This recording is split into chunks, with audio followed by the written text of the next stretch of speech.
I tried so hard and got so far. Bab 401. Jiwa Iblis yang diambil. Dia perlahan mendarat, dan tubuh Kaisar Serigala dimasukkan ke dalam cincin pemuat barang. Untungnya, ruang cincin pemuat barangnya besar, jika tidak maka tidak dapat dimasukkan. Dia membawa si musang madu terbang ke depan, sepanjang perjalanan mengguncang bumi dan energi pedang saling silang, dalam waktu singkat ini menjadi tempat yang sangat berbahaya. Tidak peduli apakah itu biarawan atau binatang-binatang buas, ketika mereka masuk ke sini mereka pasti akan terbunuh oleh energi pedang yang tersisa. Ketika dia sampai di hadapan kumpulan binatang buas, Yogi Chen hanya mengambil pil binatang dan kulit binatang buas. Ya, kali ini benar-benar untung. Setidaknya ada 2 atau 300 ribu bangkai binatang yang mati di sini. Dan 5 bangkai raja binatang. Tuan, dapatkah kamu memberiku pil iblis dari mereka? Si kepala baja menelan ludahnya, dan tidak dapat mengungkapkan keinginannya. Pil iblis ini selain bisa mempercepat proses peningkatan tingkatannya, yaitu menelan sesama jenis atau harta karun. Tubuh dari 5 raja binatang ini tidak berguna baginya, dia hanya menginginkan pil iblis. Hewan ini benar-benar tidak berguna, tapi kalau soal makan malah nomor 1. Tapi tidak ada gunanya dia meminta pil iblis. Meskipun pil iblis dapat membuat pil, dia tidak memiliki resepnya, dan itu tidak berguna. Lebih baik membiarkan si kepala baja memakannya, untuk meningkatkan kekuatannya, dan meningkatkan levelnya sampai menjadi kaisar iblis secepat mungkin. Pergi dan bantu aku mengeluarkan pil binatang mereka. Setelah menelan 5 pil, si kepala baja itu tiba-tiba meroket, dengan cepat ukurannya berubah menjadi beberapa kaki. Ini adalah fenomena kekuatan iblis. Begitu banyak bangkai, akan sampai kapan untuk mengambilnya? Si kepala baja mengucapkan sepatah kata, dan kemudian berteriak ke langit sebanyak 2 kali. Tidak lama kemudian, di hutan bagian timur terdengar suara langkah kaki yang sangat ribut, dan suara kicauan pun terdengar. Apakah ada banyak kawanan binatang yang datang?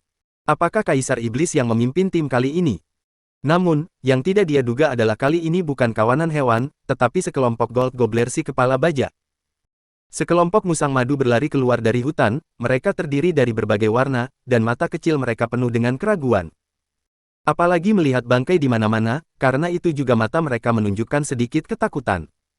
Namun, ketika mereka sudah melihat Judika, semuanya langsung hilang. Judika meneriaki mereka 2 kali, dan puluhan ribu hewan dari gold gobbler bergegas mendekatinya, berlutut di tanah dan menyembahnya. Tapi Judika berwajah angkuh, dan acuh tak acuh. Beberapa hewan dari gold gobbler berbulu yang berwarna cerah mengendus di sekitar Judika, menunjukkan cinta di mata mereka. Tapi Judika sangat muak dengan mereka, dan ingin melepaskan diri dari mereka. Yogi Chen di samping kaget terbengong, dia juga pertama kalinya melihat begitu banyak musang madu. Lihatlah, inilah kekuatan dan kehebatan aku. Judika menyampaikan sesuatu kepada Yogi Chen, dia sangat bangga. Pada saat ini, kelompok gold gobbler, seekor hewan tua dengan bulu putih keluar. Itu sedikit berantakan. Dia memanggil Judika, dan menundukkan kepalanya dan menjawab 2 kalimat. Kemudian semua kawanan gold gobbler mengeluarkan suara yang mirip dengan seruan manusia, satu persatu menatap Judika, dengan mata penuh fanatisme. Melompat-lompat di atas tanah, suaranya sangat berisik. Yogi Chen mengeluarkan pengurai pikiran dan mata dewanya dan dengan mudah memahami apa yang mereka katakan. Sial, apakah anak ini terlalu tidak tahu malu? Musang madu tua itu bertanya, apa yang terjadi di sini? Judika memberitahunya bahwa baru saja terjadi perang besar, dialah yang membunuh kawanan ini. Dia juga menyebutkan Yogi Chen, terima kasih atas bantuannya. Judika, hewan yang tidak tahu malu, mengira Yogi Chen tidak mengerti bahasa binatang, tetapi dia lupa bahwa Yogi Chen memiliki pengurai pikiran dan mata dewa. Kemudian Judika berkata, biarawan manusia ini adalah hewan peliharaan baru raja, pergi dan gali pil binatang dari monster ini dan berikan kepada raja, bangkai ini akan dibawa kembali ke klan untuk dimakan, biarkan orang dari klan itu memakannya, hewan-hewan kecil di klan kita sedang masa pertumbuhan. Setelah mengeluarkan kalimat itu, orang-orang dari klan itu meraung-raung. Begitu banyak bangkai binatang, cukup untuk meningkatkan kekuatan klan gold gobbler mereka. Meskipun tidak banyak hewan dari gold gobbler yang cerdas di antara mereka, mereka juga tahu bahwa ini adalah makanan mereka. Beberapa instruksi sederhana masih bisa dipahami.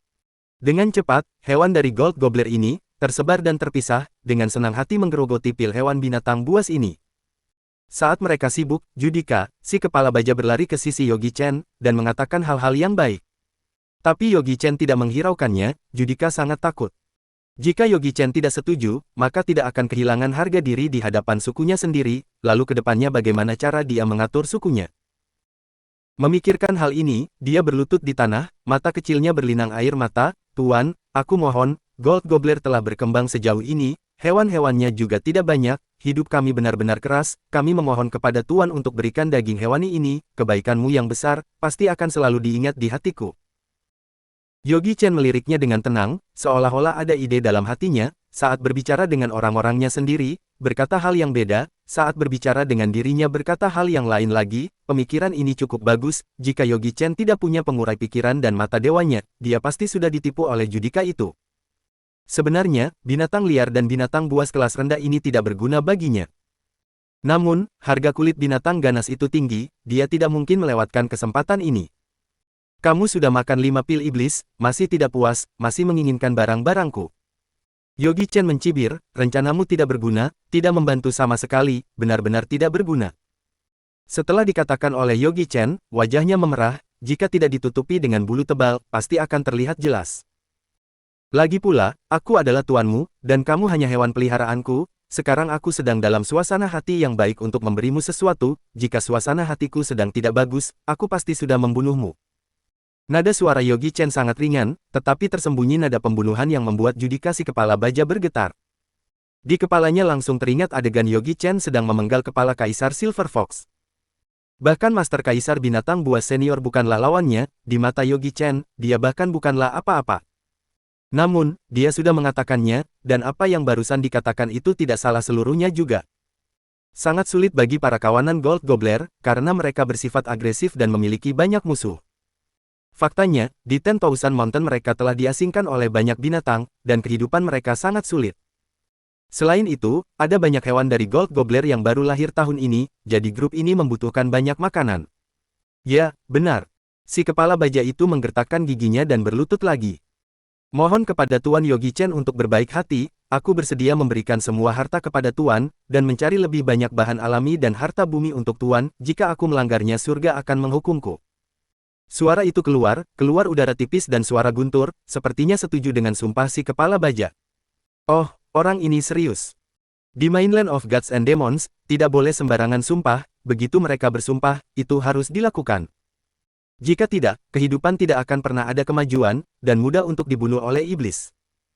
2 hari ini dia juga mendapat banyak keuntungan dari si kepala baja, sekarang masih ada ratusan cincin di ring penyimpanan, berikan saja padanya.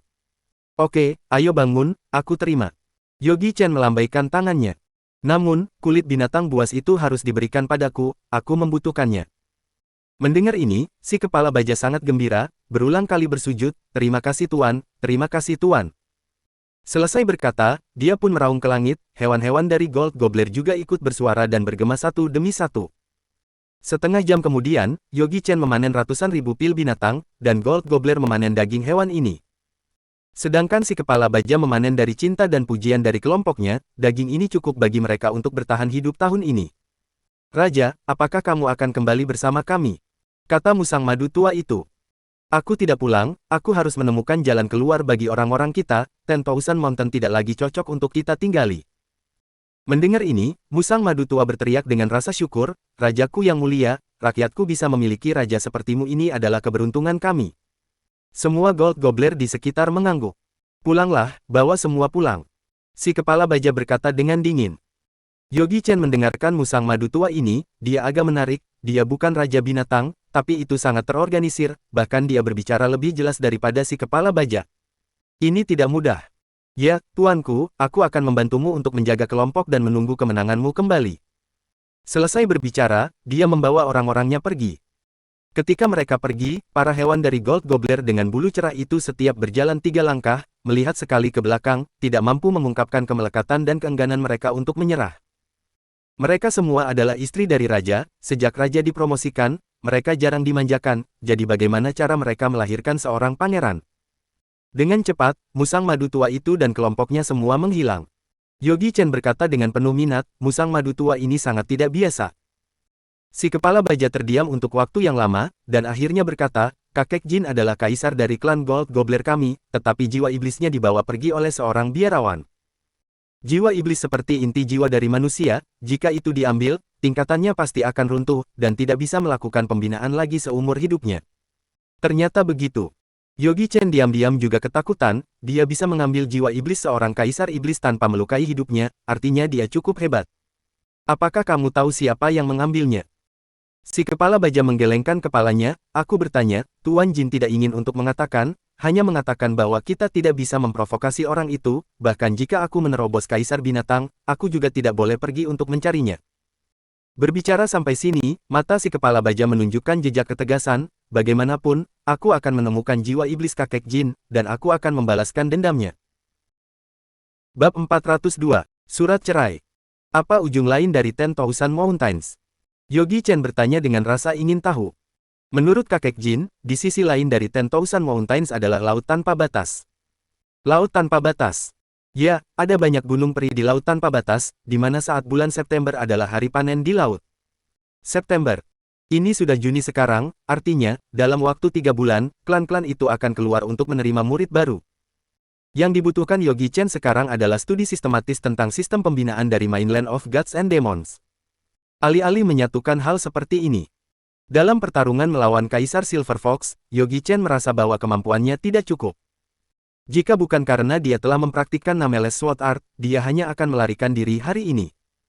Dan belum tentu lolos, kecepatan jurus yang berlawanan bisa jauh lebih cepat dari mereka sendiri. Tidak peduli seberapa kuat dia mungkin tidak bisa menahan taring lawannya. Berapa lama waktu yang dibutuhkan untuk melintasi 10,000 Mountains? Si kepala baja berpikir dengan hati-hati, ketika kakek Jin baru saja menerobos kaisar binatang, dia pergi jauh-jauh ke timur, butuh waktu sekitar 2 bulan, hampir ratusan ribu mil. Sebegitu besar. Yogi Chen terkejut bahwa Mainland of Gods and Demons itu sangat besar. Kerajaan Yelang hanyalah sebuah negara terpencil kecil di utara kota Luzu, dan City of Fearlesses ini bahkan merupakan kota perbatasan kecil. Karena adanya 10,000 Mountains, bahkan negara musuh pun tidak bersedia untuk menempatinya.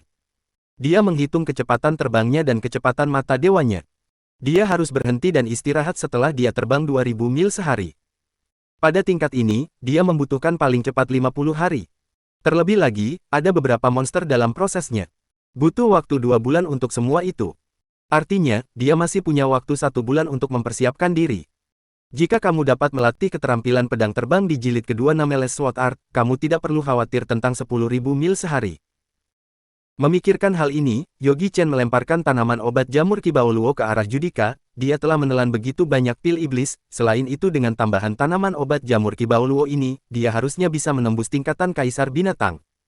Aku memberi kamu waktu 1 bulan, bisakah kamu menerobos ke tingkat kaisar binatang? Sambil memegang tanaman obat jamur Kibao Luo, kepala si kepala baja seperti menunduk dan berkata, ya, sama sekali tidak masalah. Sekarang dirinya penuh dengan kekuatan, pertumbuhan ledakan kekuatan iblis, tubuh yang berisi pil iblis di atas telah penuh dengan retakan, paling cepat 7 hari, paling lambat setengah bulan, pil iblis akan hancur, ketika waktu itu sampai, akan terikat untuk memicu guntur di langit. Setelah memikirkannya, Yogi Chen telah meninggalkan banyak pil pengembalian energi dalam. Tentu saja, mereka semua adalah pil pengembalian energi dalam tingkat atas dengan 7 gumpalan awan Xiang Yun. Dia juga meninggalkan beberapa pil growing, hari itu saat dia ingin melakukan penerobosan tingkatan, persiapannya terlalu sedikit. Jika bukan karena Emperor dan King Killer yang bekerja keras untuk membantunya, khawatirnya dia juga akan jatuh di bawah guntur langit. Simpan ini, seharusnya sangat berguna pada waktunya. Yogi Chen yang murah hati dan menyentuh si kepala baja. Jika sebelumnya si kepala baja hanya ingin menggunakan Yogi Chen, tetapi sekarang ada sedikit ketulusan. Faktanya, menyenangkan memiliki tuan yang begitu murah hati. Yang tidak diketahui adalah bahwa bahan obat dan cincin pemuat barang yang diberikan kepada Yogi Chen sudah cukup bagi Yogi Chen untuk mengolah ribuan dan puluhan ribu pil, yang bahkan tidak terhitung harganya. Yogi Chen memberikan ini, seperti memberikannya sedikit kompensasi. Selain ada ratusan ribu pil binatang di cincin pemuat barang, ini semua adalah batu energi. Luar biasa. Setelah berbicara 2 kalimat terakhir, Yogi Chen pergi menjauh. Kali ini, menghasilkan banyak uang. Dia tidak sabar untuk menghitung hasil panennya. Saat badan Yogi Chen sudah menghilang, si kepala baja bergegas ke hutan. Ketika mereka menghilang, sebuah hewan tikus muncul dari tanah, melihat energi pedang yang memotong dengan sengit, darah binatang bercucuran di tanah, dan jurang yang sangat dalam, dia tidak bisa menahan napas. Perang macam apa yang terjadi di sini? Dia mengendus di udara dan mencium bau yang mengejutkannya. Ini adalah aroma tubuh Kaisar Silver Fox. Semua yang mati di sini adalah kawanannya, dan tanahnya berlumuran darah Kaisar Iblisnya. Dia pergi ke sana dengan perlahan, dengan rakus meminum tanah yang dibasahi dengan darah itu, dan darah Kaisar Binatang adalah ramuan yang paling hebat. Tapi sekali lagi, di mana Kaisar Silver Fox? Ia mengalihkan pandangannya, dan ada secercah ketakutan di dalamnya. Tidak baik, muncul masalah besar. Laporkan ke Emperor beruang secepatnya. Kemudian dia langsung jatuh ke tanah dan menghilang. Perang yang mengguncang bumi ini mempengaruhi puluhan mil di sekitarnya. Para biarawan yang keluar dari kota untuk berburu binatang, langsung ketakutan. Luasnya pertempuran membuat beberapa pembina dengan tingkatan rendah pingsan. Tidak bisa dibayangkan seperti apa pusat pertempuran itu. Ada juga raungan binatang yang memekakkan telinga. Itu benar-benar iblis pangkat Raja Binatang Buas. Jika kamu bertemu mereka, kamu pasti akan mati. 10,000 Mountains muncul perang yang hebat. Diduga ada iblis setingkat Raja Binatang muncul di sekitar. Saat berita ini menyebar, City of Fearlesses sedang gempar. Raja Binatang muncul, apakah itu adalah bencana besar binatang buas? Sejarah 1000 tahun City of Fearlesses telah pecah. Setiap saat, kota itu menelan banyak korban. Ketika berita itu sampai ke telinga Denny Yuan, dia langsung tidak bisa duduk diam. Dia hampir bisa yakin bahwa tahun ini adalah bencana besar binatang buas. Tidak adil baginya untuk menghadapi gelombang bencana besar binatang buas yang tidak pecah selama ratusan tahun. Tidak adil bagi penduduk City of Fearlesses yang telah aman selama hampir 100 tahun. Apakah mereka ditakdirkan untuk meninggalkan ini? Hal yang paling mengerikan adalah gelombang bencana besar binatang buas kemungkinan besar akan muncul kaisar hewan. Itu seperti eksistensi pertapa di tingkat inti jiwa yang sangat sedikit. Kekuatan tempur tertinggi dari City of Fearlesses adalah Gilbert Ning, tapi dia mati di tangan sesepuh misterius dan tak terduga itu.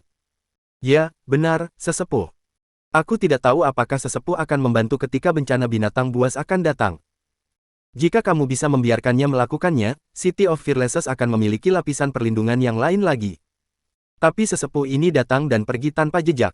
Dia tidak bisa menemukannya sama sekali. Duduk di aula penguasa tertinggi kota, Denny Yuan tidak tahu harus berbuat apa. Saat itu, di kediaman Yuan Mansion, Agnes Yuan sudah dijemput oleh pengurus rumah Mei. 2 hari ini, Agnes Yuan dan Jena Yu benar-benar ketakutan selama 2 hari. Untungnya, semuanya sudah berakhir. Jena Yu meletakkan dagunya di tangannya, dan wajahnya terpesona. Nona, keberadaan macam apa yang sebenarnya dimiliki oleh sesepuh itu, apakah dia terlihat tampan seperti paman? Diam, bagaimana kamu bisa membandingkan sampah itu dengan senior itu? Agnes Yuan terlihat serius. Bahkan Gilbert Ning mati di tangannya. Mereka tidak bisa berspekulasi tentang sesepuh ini. Kali ini, jika dia tidak melakukannya, keluarga Yuan akan tamat. Memikirkan hal ini, Agnes Yuan tidak bisa membantu tetapi memikirkan Charles Zhang, pria yang tampak biasa tetapi misterius. Aku tidak tahu di mana dia sekarang. Yah, aku tidak akan berbicara lagi. Jena Yu mengerutkan bibirnya. Nona, menurutmu dia akan berada di mana sekarang? Bagaimana aku tahu? Agnes Yuan sedikit kesal, jangan sebut dia. Pada saat ini, seorang pelayan dengan cemas berlari, Nona kecil, paman sudah kembali. Apa? Agnes Yuan berdiri dan berkata, di mana dia sekarang? Tepat di luar gerbang mansion. Orang ini benar-benar merepotkan. Agnes Yuan setuju untuk membiarkan Yogi Chen masuk hari itu karena dia mudah dikendalikan. Beberapa hari yang lalu, dia tidak pernah keluar dari gerbang rumah ini. Itu memang benar adanya. Dia juga merasa senang dan bebas. Hari ini, bagaimanapun, Yogi Chen tiba-tiba kembali dan menemukan sesuatu yang salah dengannya. Kenapa dia kembali? Apakah dia tahu bahwa ayahnya sekarang adalah penguasa tertinggi kota? Tidak, apapun yang terjadi, dia tidak boleh diizinkan masuk.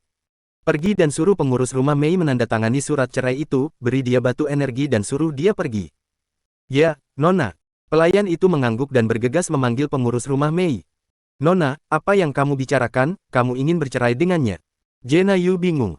Dia tahu bahwa nonanya selalu membenci Yogi Chen, tetapi dia tidak bisa melepaskan suaminya begitu saja, bukan? Jika tuannya tahu tentang ini, dia pasti akan dihukum. Aku putri penguasa tertinggi City of Fearlesses, bagaimana aku bisa menikah begitu saja dengan seorang biksu, bukankah lucu kalau mengatakan itu? Saat mengatakan ini, Agnes Yuan menghela napas dalam hatinya, maaf, demi kebahagiaanku, aku telah menyusahkan kamu. Di luar Yuan Mansion, Yogi Chen dihentikan oleh beberapa pelayan. Yogi Chen mengerutkan kening. Maksud kamu apa? Apa maksudmu, kamu masih punya wajah untuk mengatakannya? Salah satu pelayan itu meludah dan berkata, apa, melihat keluarga Yuan dalam masalah, malah meninggalkan nona kita, sekarang saat melihat bahwa keluarga Yuan kami berkembang, kamu malah lari kembali, aku memandang rendah kamu. Sekarang keluar dari sini, jangan paksa aku melakukannya. Sambil berbicara, beberapa pelayan lainnya menyingsingkan lengan baju mereka dan menggosok tangan mereka, mencoba memberi pelajaran kepada Yogi Chen. Begitu Yogi Chen mendengarkan dan mencibir, dia tahu apa yang sedang terjadi. 80% pasti si wanita jelek itu yang berbicara omong kosong di belakang punggungnya. Apakah kamu ingin melakukannya? Ayo, aku akan melihat bagaimana kamu melakukannya. Yogi Chen telah melakukan semua yang harus dilakukan. Tanpa Yogi Chen, keluarga Yuan bukan apa-apa. Sombong, saudara-saudara, serang dia bersama. Dengan itu, dia akan bergegas. Hentikan. Pada saat ini, pengurus rumah Mei datang dan menghentikan para pelayan. Namun, mimik wajahnya tidak terlalu baik, apalagi saat melihat Yogi Chen, wajahnya menjadi hitam. Dia tidak menyangka bahwa dia begitu baik kepada Yogi Chen sehingga pada akhirnya, bocah itu meninggalkannya. Benar-benar suami yang jahat, pria yang tidak berperasaan. Paman Mei. Melihat pengurus rumah Mei, wajah Yogi Chen menjadi sedikit cerah.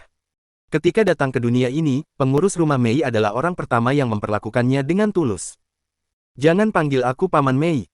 Pengurus rumah Mei datang dengan wajah dingin dan menepuk selembar kertas tepat di depannya. Tanda tangani ini dan keluar dari sini. Bab 403. Kembali mengunjungi toko Qibao. Yogi Chen terkejut, dan tersenyum marah, dia tidak menyangka suatu hari akan diceraikan oleh seorang wanita. Bagus, sangat bagus. Apakah dia mengira aku bersedia tinggal di keluarga Yuan? Orang yang mereka panggil nona besar ini adalah orang yang sangat jelek, jadi ini hal yang baik. Yogi Chen mencibir, dia menggunakan telapak tangannya untuk merobek surat cerai itu menjadi dua. Mulai hari ini, aku Yogi Chen telah memutuskan hubungan dengan keluarga Yuan, tidak ada lagi hubungan antara mereka, aku akan menceraikan istriku hari ini. Suaranya sangat keras, hampir terdengar setengah dari City of Fearlessness. Setiap orang yang mendengar kalimat ini pun terkejut. Kamu, beraninya kamu. Pengurus rumah Mei sangat marah. Keluarga Yuan yang sekarang berbeda dengan yang dulu, Denny Yuan sudah menjadi penguasa tertinggi kota City of Fearlessness. Sekarang Yogi Chen berkata di depan semua orang bahwa dia akan meninggalkan Agnes Yuan. Bukankah ini adalah penghinaan terhadap Denny Yuan? Bahkan jika keluarga Yuan tidak memiliki posisi setinggi ini, Yogi Chen juga tidak boleh bertindak seperti ini. Kenapa aku tidak berani? Yogi Chen menatap pengurus rumah Mei, Paman Mei, apakah hanya dia yang diizinkan untuk menindas aku, dan aku tidak boleh melawan? Tapi kamu juga tidak boleh. Sebelum dia selesai berbicara, Yogi Chen memotong pembicaraannya dan mengeluarkan pedang pusaka kristal dari lengan bajunya. Pedang itu panjangnya 3 kaki 7 inci dan kristal sangat bening. Segera setelah dikeluarkan, pedang itu membuat retakan di tanah, yang membuat orang-orang terkejut. Paman Mei, terima kasih telah merawat aku, ini adalah sedikit tanda terima kasih, terimalah, di masa depan, jika ada bahaya, pedang ini bisa menyelamatkan hidupmu. Pedang ini hanyalah pedang biasa, tetapi Yogi Chen telah dilapisi ratusan energi pedang ke dalamnya. Sayangnya pedang itu tidak terlalu spesial, setelah digunakan beberapa kali lagi, pedang itu tidak akan mampu menahan energi pedang yang dilapisi dan langsung patah. Setelah memberikan pedang panjang itu padanya, Yogi Chen membalikkan badan dan pergi. Pengurus rumah Mei sangat terkejut saat memegang gagang pedang yang begitu dingin, dan saat dia melihat ke atas lagi, Yogi Chen sudah pergi.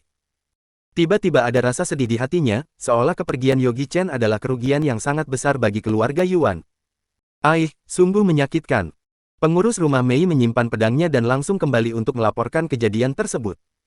Di halaman belakang, Agnes Yuan juga mendengar kata-kata Yogi Chen, wajahnya yang cantik menjadi dingin. Pengurus rumah Mei menceritakan situasi tadi, Agnes Yuan berkata tanpa ekspresi, aku mengerti, kamu telah bekerja sangat keras pengurus rumah Mei. Pengurus rumah Mei tidak mengatakan apa-apa dan langsung pergi. Baiklah Yogi Chen, saat ini kamu bisa pergi dengan leluasa. Meski hatinya kesal, tapi dia masih merasa terkejut. Dia tidak bisa berhenti memikirkan kejadian malam itu, di mana Yogi Chen dengan berani membuang barangnya dan pergi begitu saja. Kejadian hari ini, telah mengubah pandangan terhadap dia sedikit demi sedikit. Dia adalah pria yang memiliki harga diri yang tinggi. Sayangnya, untuk apa harga diri yang tinggi?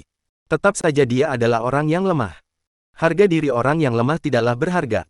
Untungnya dia tidak menjeratnya lagi, kalau tidak dia hanya akan menjadi orang jahat sampai akhir. Menantu Yuan Mansion adalah seorang biksu, ini bukanlah masalah jika terjadi dulu karena Yuan Mansion masih belum memiliki kekuasaan yang tinggi, mereka hanya ingin seseorang menikah dengan Agnes Yuan untuk mencari penerus keluarga Yuan. Tapi sekarang Denny Yuan telah menjadi penguasa tertinggi kota City of Fearlesses, di belakangnya terdapat banyak senior serta orang hebat, dan dukungan dari panglima dan penasehat rumah penguasa tertinggi, tentu saja statusnya sudah berbeda. Menantunya adalah seorang biksu, jika ini disebarkan tentu akan menjadi aib, jika Yogi Chen tetap tinggal di sini tentu akan sangat membahayakan. Di City of Fearlesses, Denny Yuan cemas, dan ketika dia mendengar kata-kata Yogi Chen, dia terkejut dan sangat marah. Dia buru-buru mengirim seseorang ke Yuan Mansion untuk mencari informasi, dan ketika orang itu kembali untuk melapor, dia jadi emosi setengah mati. Yogi Chen benar-benar menceraikan putrinya di depan semua orang di Yuan Mansion. Dia sekarang adalah penguasa tertinggi kota City of Fearlesses, bukankah hal ini mempermalukan dirinya? Dia ingin segera mengirim prajurit untuk menangkapnya kembali, tetapi ketika dia memikirkannya kembali, bukankah hal ini akan membuat masalah menjadi semakin besar? Tepat pada saat ini, Agnes Yuan mengirimkan surat melalui pelayan keluarga Yuan. Setelah membacanya, dia tahu apa yang dimaksud oleh Agnes Yuan. Tapi, ini juga salah aku sebagai ayah. Seandainya bukan demi meneruskan keturunan keluarga Yuan, dia tidak akan melakukan langkah tergesa-gesa seperti ini. Pada akhirnya dia hanya menyebabkan Agnes Yuan terluka. Sudahlah, bercerai juga bagus, dengan ini sudah tidak berutang kepada Yogi Chen. Kembalilah, jangan pergi lagi. Memikirkan hal ini, Denny Yuan dengan cepat memanggil bawahannya untuk kembali. Sekarang dia adalah penguasa tertinggi kota City of Fearlesses, hanya pahlawan yang baik dan gagah yang cocok dengan putrinya. Kali ini dia tidak bermaksud untuk ikut campur dalam masalah pernikahan Agnes Yuan lagi. Setelah meninggalkan Yuan Mansion, Yogi Chen mengubah penampilannya lagi dan datang ke toko Qibao. Hari ketujuh memikirkan Tuan Zhang. Penjaga toko Wang berdiri di depan lemari, melihat orang-orang yang keluar masuk, dia terlihat murung. Pada saat ini, sosok yang dikenal masuk, dan wajah penjaga toko Wang tiba-tiba terlihat gembira. Tuan Zhang, Anda datang. Orang-orang di sekitar pun kaget, biasanya saat mereka masuk penjaga toko Wang tidak pernah menyapa, meskipun mereka berasal dari keluarga terkenal, dia juga bersikap seperti ini. Tapi ketika orang bertopeng ini datang, penjaga toko Wang seperti bertemu ayahnya sendiri, dan menjadi sangat antusias. Yogi Chen mengangguk, dan mengikuti penjaga toko Wang masuk ke ruang rahasia. Ruang rahasia kali ini lebih tersembunyi dari sebelumnya, dan dekorasi di dalamnya juga lebih mewah. Penjaga toko Wang memberi Yogi Chen secangkir teh spirit dan berkata, baru beberapa hari tidak terlihat, energi Tuan Zhang sudah menjadi lebih kuat. Kamu memang memiliki penglihatan yang bagus. Setelah berlatih Nameles Sword Art, titik akupuntur Yogi Chen berisi lebih dari 50.000 energi pedang, tentu saja energinya terlihat kuat. Kedatanganku hari ini, untuk menawarkan sebuah bisnis besar, apakah kamu mau menerimanya? Mendengarkan hal ini, tanpa sadar penjaga toko Wang langsung berdiri tegak. Bisnis besar. Penjaga toko Wang sangat bersemangat. Bisnis besar yang dikatakan Yogi Chen, apakah ahli pembuat pil tingkat atas yang ada di belakangnya itu, membuat pil kelas atas baru lagi? Pil tingkat tinggi ini sangatlah terbatas. Tuan Zhang tolong beritahu, tidak peduli seberapa besar bisnisnya, aku dari toko Qibao akan menerimanya. Kata penjaga toko Wang dengan bangga.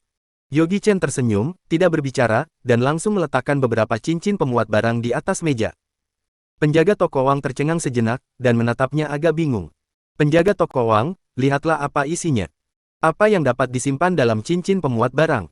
Dalam hatinya penjaga toko Wang sedikit kecewa, dia sudah bisa mengetahui bahwa isi dalamnya bukanlah pil obat. Meski begitu, dia tidak menunjukkan kekecewaannya. Ketika penjaga toko Wang melihat apa yang ada di dalam cincin pemuat barang, dia benar-benar tercengang. Bagaimana ini mungkin? Bagaimana mungkin bisa ada begitu banyak pil binatang? Dia meletakkan cincin itu, dan kemudian melihat semua cincin yang ada, dan kali ini dia benar-benar sangat terkejut. Ratusan ribu pil binatang dan kulit binatang. Jantungnya berdetak kencang, dia terduduk di sana dan benar-benar tercengang. Tiba-tiba dia memikirkan sesuatu, dan seluruh tubuhnya gemetar tidak terkendali. Dia menatap Yogi Chen penuh dengan hormat. Kemarin ada pertempuran mengerikan terjadi di Ten Thousand Mountains. Beberapa orang mengatakan bahwa itu adalah pertarungan antar raja. Toko Qibao adalah toko terbesar di seluruh daratan, berita yang diketahui penjaga toko Wang tentu jauh lebih banyak dan rinci. Ini bukanlah pertarungan antar raja binatang, tapi pertarungan antar emperor. Mata-mata dari toko Qibao tersebar di seluruh kerajaan Yelang.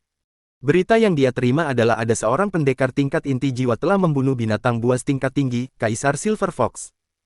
Dan dalam satu serangan ringan, bahkan beberapa ratus ribu binatang bias tewas dalam satu tebasan juga.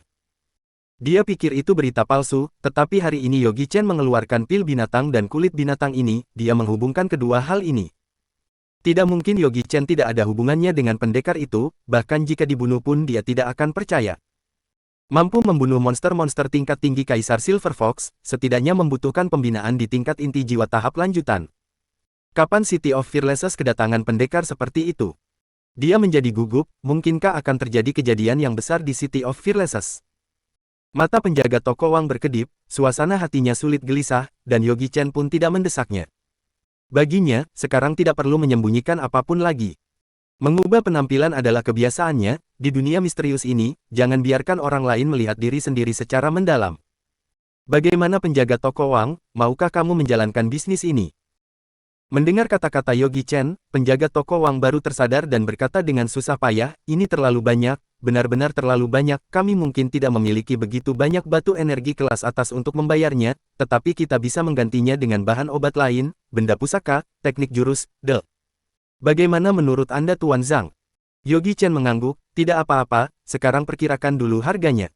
Baik Tuan Zhang, harap tunggu sebentar. Setelah selesai berbicara, dia mengambil semua cincin pemuat barang. Yogi Chen tidak takut dia akan menipunya, penjaga toko Wang belum memiliki keberanian untuk berbuat seperti itu. Kenyataannya penjaga toko Wang memang tidak berani. Meski tergoda untuk mendapatkan keuntungan yang besar tapi aturan toko Qibao sangatlah ketat. Jika kamu berani menggelapkan barang tamu kamu, kamu akan diburu tanpa henti oleh toko Qibao. Selama ribuan tahun ini, tidak ada orang yang diburu oleh toko Qibao yang berhasil selamat. Selain itu, benda-benda yang diberikan Yogi Chen sudah dapat memungkinkannya untuk menyelesaikan target misi tahun ini. Yogi Chen adalah bintang keberuntungannya. Memikirkan hal ini, dia dengan cepat memanggil beberapa orang yang dipercaya untuk melakukan inventarisasi di ruang rahasia. Di sisi lain Yogi Chen sedang menyantap makanan ringan dan minum teh spirit di ruang rahasia lain. Bab 404. Kitab Tousan Punishment. Setelah 2 jam lamanya penjaga toko Wang baru bisa menyelesaikan perhitungannya.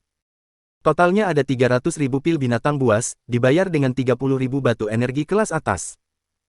Pil binatang buas ada 10.000, ditaksir seharga 100.000 batu energi kelas atas, ditambah lagi kulit binatang buas sekitar 160.000 batu energi kelas atas. Toko Qibao mana sanggup membayar batu energi sebanyak itu? Penjaga toko Wang dalam hatinya berpikir, bahkan mengirim berita ke Yao Guang Mansion juga tidak akan sempat. Dia masuk ke ruang rahasia, dengan sopan berkata, Tuan Zhang, total harga hasil buru secara keseluruhan sudah didapatkan, sejumlah 160.000 batu energi kelas atas. Yogi Chen merasa cukup puas, karena hasil ini sesuai dengan estimasinya, bahkan melebihi perkiraannya. Seandainya 5 jasad Raja Binatang Buas dan jasad Kaisar Silver Fox juga diberikan mungkin akan mendapatkan harga yang berlipat ganda. Tapi Yogi Chen tidak berencana melakukannya. Benda yang bagus hendaknya disimpan dulu. Ini yang dapat kami tawarkan, sisanya silakan pilih sendiri. Dengar-dengar masih ada yang setingkat lebih tinggi dari batu energi kelas atas, yaitu batu energi kelas terbaik, bolehkah aku tukarkan itu? Energi yang terkandung di dalam batu energi kelas terbaik sangat besar, sangat murni, bahan terbaik untuk meningkatkan pembinaan. Toko Qibao tentunya ada batu energi kelas terbaik, tapi tidak banyak. Ditaksir ada sekitar 100-an saja, dan itu sudah sebanding dengan 10.000 batu energi kelas atas. Akhirnya dia mengungkapkan kenyataan itu. Yogi Chen mengangguk, coba aku lihat. Setelah itu, penjaga toko Wang langsung mengeluarkan sebuah kotak kayu dari cincin pemuat barangnya, Tuan Zhang, ini batu energi kelas terbaiknya. Membuka kotak kayu, seketika itu ruang rahasia dipenuhi dengan energi yang luar biasa, batu energi kelas terbaik yang berkilauan, sepertinya ada sesuatu yang aktif di dalamnya, inilah reaksi dari energi yang berkobar-kobar. Yogi Chen mengambil sebuah batu energi terbaik itu, kemudian dia menggerakkan Nameles Sword Art, energi yang luar biasa itu langsung diisap melalui titik akupuntur, kemudian meresap ke tubuh. Konon katanya, masih ada yang lebih hebat dari batu energi kelas terbaik yang disebut batu energi kelas superior, Yogi Chen pasti akan mencari kesempatan untuk mendapatkan itu. Yogi Chen memanfaatkan energi yang diserap untuk memelihara bakal pedang. Dia seperti vampir penghisap energi, kalau tidak memberikan energi yang cukup, nantinya akan repot sendiri saat membuka titik akupuntur. Mengeluarkan selembar kertas yang berisikan ratusan jenis obat, dengan catatan harus di atas ratusan tahun. Setelah penjaga toko Wang membacanya, ini sama dengan ingin merampas seluruh aset di gudang toko Qibao. Mohon tunggu sebentar, aku akan ambilkan. Penjaga toko Wang tidak ingin orang lain yang ambil, karena dia khawatir kalau terjadi kesilapan, seperti salah ambil bahan obat dan memberikan obat yang tidak berkelas kepada Yogi Chen, maka akan berakibat fatal. Iya. Yogi Chen menganggukkan kepalanya dan terus mengisap batu energi kelas terbaiknya. Memang pantas disebut batu energi kelas terbaik, karena mengandung kadar energi yang begitu tinggi. Dia bisa merasakan kenikmatan yang disalurkan oleh bakal pedang itu. Melalui titik akupuntur, energi tersebut meresap ke tubuh dan saluran reikinya, sehingga energi yang di dalam tubuhnya seperti mendapatkan hidup baru, tubuhnya pun terasa jauh lebih ringan dari sebelumnya. Inilah yang tertulis di dalam kitab, bahwa pendekar dengan pembinaan tingkat pemusatan memerlukan batu energi kelas terbaik untuk meningkatkan pembinaan dirinya. Ini juga merupakan jawaban mengapa Gilbert Ning tidak ada kemajuan walau sudah lama membina. Sekitar 20 menit lamanya, dia baru berhasil mengisap sepertiga energi dari batu tersebut. Kalau batu energi kelas atas mungkin energinya sudah habis dari tadi. Pada saat yang sama, penjaga toko Wang berjalan masuk, dengan membawa sebuah cincin pemuat barang yang lain, yaitu cincin pemuat barang kelas menengah. Besar ruangannya sekitar 50 meter kubik, seharga ratusan batu energi. Dibandingkan dengan ratusan ribu batu energi kelas atas, ratusan batu energi ini tidak ada apa-apanya. Yogi Chen menyambut cincin itu, lalu melihat dengan mata batinnya, dia langsung bisa tahu di dalamnya memuat bahan-bahan obat dengan kualitas kelas terbaik semua. Terima kasih. Penjaga toko Wang memberi hormat, total dari semua ini adalah 300.000 batu energi kelas atas, kamu masih tersisa 100-120.000 batu energi kelas atas. 120.000 batu energi kelas atas. Yogi Chen mengelus dagunya, sedang memikirkan apa lagi yang bisa dia tukarkan, suplemen penambah energi sudah tidak perlu lagi, yang dia inginkan hanya jurus penyerangan yang kuat, seperti teknik jurus tingkat dewa. Setelah menyampaikan kehendaknya, penjaga toko Wang berkata, silakan ikut aku, Tuan. Yogi Chen menyimpan cincin dan batu-batu energi lalu mengikuti dia dari belakang. Melewati sebuah jalan yang gelap, memasuki sebuah ruang bawah tanah, dindingnya terbuat dari logam panas yang dibentuk menjadi dinding besi, ada cahaya yang terus berotasi membentuk simbol yang samar di atasnya. Dinding ini sangat kokoh, Yogi Chen menghitung. Untuk meruntuhkan dinding ini dia harus menggunakan sepenuh kekuatannya. Pada saat bertarung dengan Kaisar Silver Fox, Yogi Chen masih belum mengeluarkan segenap kekuatannya. Dengan pertahanan yang demikian kuat ini, di City of Fearlesses ini tidak akan ada yang bisa menghancurkan pertahanan ini. Tiba di sebuah pintu utama, penjaga toko Wang menempelkan telapak tangan, sepertinya sedang memindai sidik jarinya. Yogi Chen biasa saja, karena dia tahu ini sihir pelindung langka dari Mainland of Gods and Demons. Setelah pintunya terbuka, penjaga toko Wang dengan kerendahan hati, Tuan Zhang silakan masuk. Yogi Chen pun masuk ke dalamnya, dari sudut kegelapan ruangan dia bisa merasakan energi yang terpancar jauh lebih kuat daripada Gilbert Ning. Luar biasa, ternyata toko kibau itu adalah yang paling berkuasa di City of Fearlesses. Tuan Zhang, di sini ada 300 kitab jurus tingkat bumi tahap tinggi, 200 kitab jurus tingkat langit tahap bawah, 100 kitab jurus tingkat langit tahap menengah, 50 kitab jurus tingkat langit tahap tinggi, 15 kitab jurus tingkat dewa tahap bawah, 5 kitab jurus tingkat dewa tahap menengah serta 2 kitab jurus tingkat dewa tahap tinggi. Yogi Chen terdiam, yang paling rendah saja sudah tingkat bumi tahap tinggi, ini benar-benar di luar dugaan, sebanyak ratusan kitab tingkat surga dan belasan kitab tingkat dewa dapat ditemukan di sini semua. Yogi Chen berniat, apakah ada jenis kitab spiritual? Kekuatan teknik perangnya sudah cukup baik, satu-satunya kekurangan dari Yogi Chen adalah jurus terbang dan spiritualnya. Jurus terbang ini akan bisa tercapai setelah dia menembus tingkat pemusatan, dia akan bisa mengontrol pedang untuk menerbangkan dirinya. Dan untuk jurus spiritual ini sangat penting, sangat diperlukan di saat genting. Untuk sekarang dia mengandalkan penyiksaan diri untuk memajukan kekuatan spiritual dan mata dewanya, meskipun efektif namun sangat minim. Hatinya pun ada firasat, apabila terus meningkatkan dan memperkuat kekuatan spiritual mata dewanya dia yakin pasti akan mendatangkan hasil yang luar biasa. Penjaga toko Wang langsung memisahkan jurus tingkat bumi dan tingkat surga yang ada, karena jurus kitab spiritual amat langka. Terlintas dalam pikirannya, oh ternyata ada. Kitab pemusatan spirit, kitab jurus pelatihan energi tingkat dewa tahap bawah, yang mampu meningkatkan kekuatan spiritual sebanyak 3 kali lipat, seharga 20.000 batu energi kelas atas. Kitab Guanxing, kitab tingkat dewa tahap menengah, peta bintang meditasi, terdapat 7 peta bintang, setelah mempraktekkannya bisa meningkatkan spiritualnya sebanyak 7 kali lipat, tetapi beresiko tersesat di galaksi yang begitu luas, seharga 60.000 batu energi kelas atas. Kitab Tausan Punishment, kitab tingkat dewa tahap atas, sebuah kitab yang abnormal, seharga 110.000. Setelah memperkenalkan kitab ini, ekspresi penjaga toko Wang jadi tegang. Pencipta kitab ini memang sangat terkenal di zaman kuno dulu, yaitu Pain Devil. Untuk mempraktekkan kitab Thousand Punishment ini ada 10 fase yang harus dilalui. Fase pertama menyayat diri sebanyak 100 kali, fase kedua 1000 kali, fase ketiga 10.000 kali, fase keempat 30.000 kali, hingga sampai ke fase ke-10 sudah ada sebanyak 300.000 sayatan. Apa? Menyayat dirinya sendiri. Yogi Chen terdiam, jurus ini sadis sekali, Pain Devil ini pasti tidak waras. Iya, menyayat dirinya sendiri. Ada juga isu yang mengatakan ada 12 fase, membina sampai di fase ke-11 harus menyayat 1.000.000 kali, di fase ke-12 harus menyayat sebanyak 5 juta kali. Penjaga toko Wang dengan wajah cemasnya berkata, kitab Thousand Punishment diri ini mampu meningkatkan spiritual hingga 12 kali lipat, bahkan bisa merasakan sakit ekstrim yang dirasakan oleh Pain Devil. Memperoleh peningkatan spirit hingga 12 kali lipat. Yogi Chen kembali terdiam, dengan spiritual yang tidak seberapa ini saja mampu mengalahkan Raja Iblis. Kalau bisa meningkat 12 kali lagi, tidak bisa dibayangkan apa yang akan terjadi. Tetapi kitab Thousand Punishment ini terlalu sadis, harus menyayat diri sendiri. Mengingat tentang Nameless Sword Art, Yogi Chen membayangkan setiap kali meresap energi dari pedangnya berarti juga menyayat dirinya sendiri. Menyayat diri sendiri tidak akan sesakit pada saat dia sedang membina Nameless Sword Art. Dengan niat ini, Yogi Chen merasa kitab Thousand Punishment ini sepertinya memang dibuat khusus untuk dia. Hanya saja dia belum tahu apakah benar akan mendapatkan hasil atau tidak. Bagaimana kalau sudah menyayat diri tapi tidak mendapatkan hasil? Tuan Zhang, walaupun kitab pemusatan spirit mendatangkan hasil yang minim, tapi ini yang paling aman, dan kitab Guanxing beresiko tinggi namun bukan rintangan yang berarti bagi kamu. Mengapa? Yogi Chen merasa heran, mengapa dikatakan kitab yang kedua ini tidak sulit baginya? Karena penjaga toko Wang nyaris mengungkapkan bahwa dia sudah tahu Yogi Chen adalah seorang ahli pembuat pil tingkat senior. Orang yang mampu jadi ahli pembuat pil tingkat senior mestinya adalah orang yang sangat berambisi, jiwanya kuat, walaupun ada resiko tersesat, tapi kemungkinannya sangat kecil.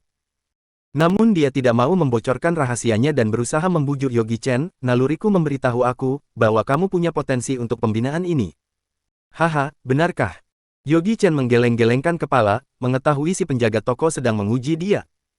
Tapi tidak apa-apa, terkadang tidak ada salahnya untuk menunjukkan kemampuannya. Jadi Tuan Zhang memilih kitab Guanxing ini. Kitab Guanxing, bukan. Yogi Chen menunjuk kitab yang abnormal itu, aku mau itu, kitab Thousand Punishment. Apa? Penjaga toko Wang terkejut, berusaha menasehati, Tuan Zhang, kitab ini terlalu beresiko, dari dulu tidak ada orang yang berhasil. Kebanyakan dari mereka belum mencapai pembinaannya sudah terlanjur bunuh diri karena menyayat diri sendiri, ada juga yang tidak tahan kesakitan malah jadi gila. Dia tidak habis pikir Yogi Chen kenapa mau memilih kitab ini. Dan Yogi Chen sudah bertekad bulat, apapun kata penjaga toko Wang tidak akan mengubah pikiran dia. Dengan terpaksa, penjaga toko Wang akhirnya memberikan kitab Thousand Punishment itu kepada Yogi Chen. Bab 405, Magic Weapon Pemecah Formasi. Setelah membeli banyak obat-obatan, juga kitab Thousand Punishment, 10.000 batu energi kelas atas yang tersisa kemudian langsung ditunaikan. Keluar dari toko Qibao, Yogi Chen pun tidak lagi terlihat batang hidungnya. Penjaga toko Wang mendesah dengan sangat, awalnya dia mengira Yogi Chen akan terus menjual pil, namun kenyataan malah berbeda dengan apa yang dia pikirkan.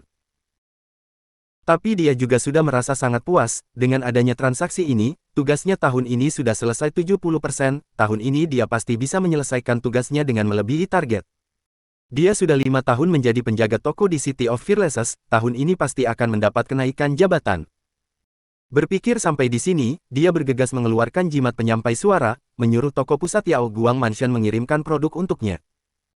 Setelah keluar dari toko Qibao, Yogi Chen tidak memilih untuk menginap di penginapan, melainkan langsung pergi ke tempat perdagangan dan menyewa sebuah kediaman yang jauh dari keramaian. Setelah membayarkan 10 buah batu energi kelas menengah, dia pun berhasil menyewa tempat itu untuk setengah tahun. Meski harganya cukup tinggi, tapi dia juga tidak peduli dengan hal ini. Rumahnya tidak termasuk besar, namun sangat elegan, di dalam pekarangannya ditanami dengan berbagai bunga segar yang sesuai dengan musim saat itu.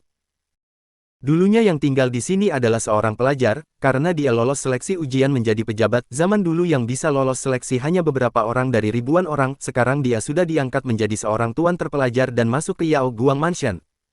Yogi Chen terlebih dahulu melihat sekilas dengan menggunakan mata dewanya, dia tidak menemukan adanya keanehan.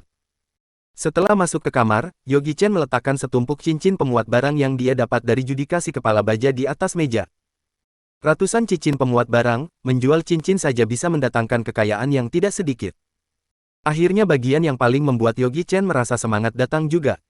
Dia mengambil sebuah cincin, segel spiritual yang ada di atasnya sudah sangat ringan, sudah hampir mau musnah. Tidak perlu dilihat, pemilik cincin ini sudah mati. Cincin ini tampak masih cukup baru, seharusnya belum mati terlalu lama. Ruang di dalamnya tidak luas, terdapat beberapa serpihan batu energi, juga beberapa senjata dan pakaian. Orang miskin.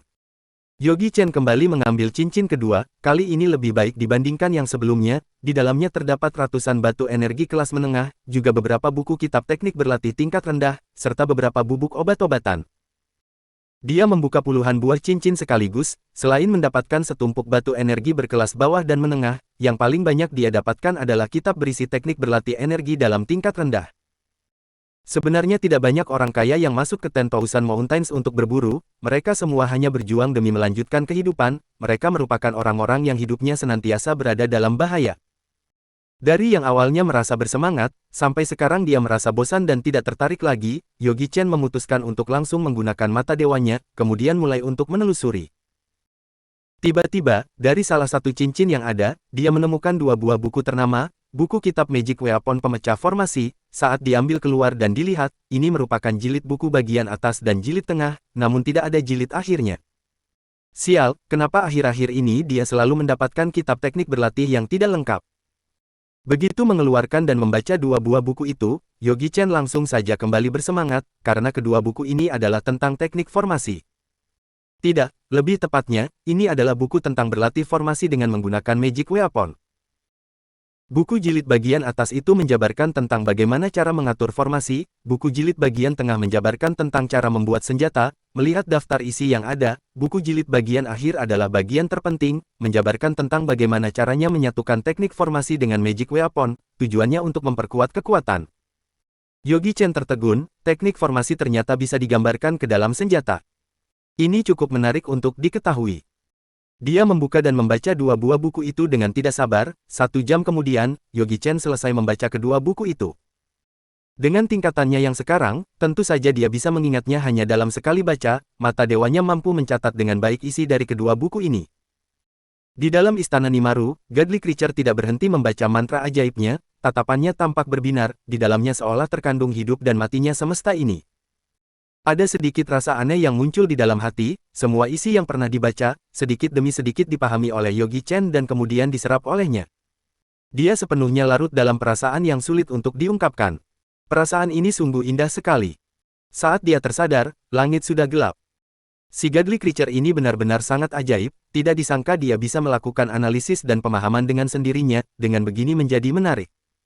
Seperti sebuah kalkulator saja, bisa melakukan perhitungan dengan otomatis. Ini seperti mengambil jalan pintas saja, hal yang belum tentu bisa dipelajari oleh seseorang dalam 1 bulan, dia hanya menghabiskan waktu 1 hari untuk mempelajarinya sampai bisa.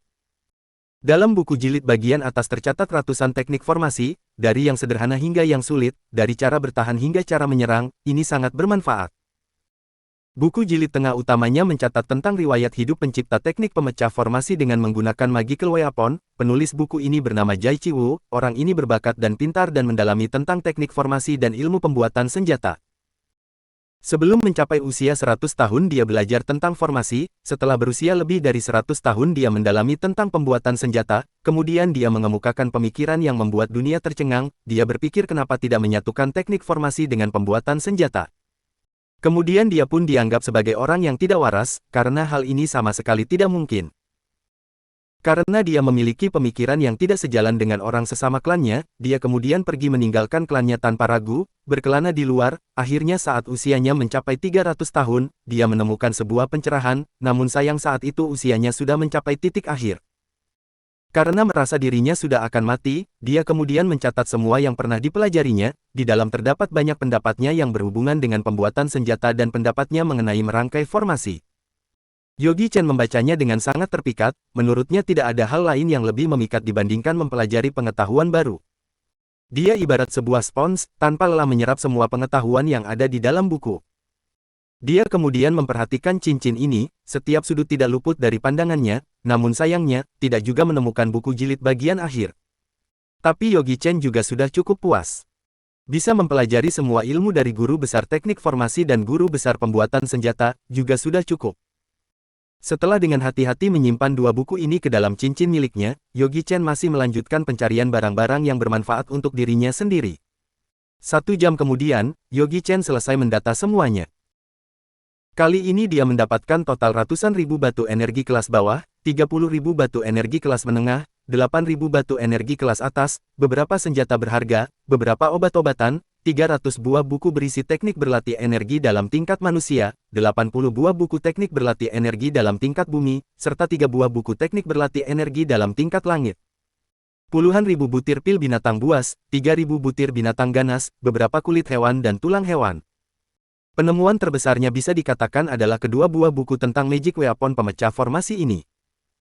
Dia kemudian mengeluarkan beberapa buah batu energi kelas bawah, mencoba untuk meninggalkan garis formasi di atasnya. Ini merupakan hal yang paling mendasar, tapi juga merupakan hal yang paling sulit. Hanya yang sudah berhasil meninggalkan garis formasi baru bisa menata teknik formasi. Untuk membuat teknik formasi tingkat bawah perlu menggambar 30 buah garis formasi secara berturut-turut, untuk teknik formasi tingkat menengah perlu menggambar 120 buah garis formasi, sementara untuk teknik formasi tingkat atas diperlukan 360 garis formasi. Di atas ini masih ada teknik formasi tingkat dewa, garis formasi yang harus dibentuk mencapai ribuan, bahkan puluhan ribu. Di dalam klan Jai Chiwu, formasi yang digunakan klannya untuk melindungi gunung merupakan teknik formasi tingkat dewa, garis formasi yang dibentuk ada 3.600 buah, formasi serangan dan pertahanan tergabung menjadi satu, mereka yang memiliki tingkatan alam roh juga sulit untuk menembusnya.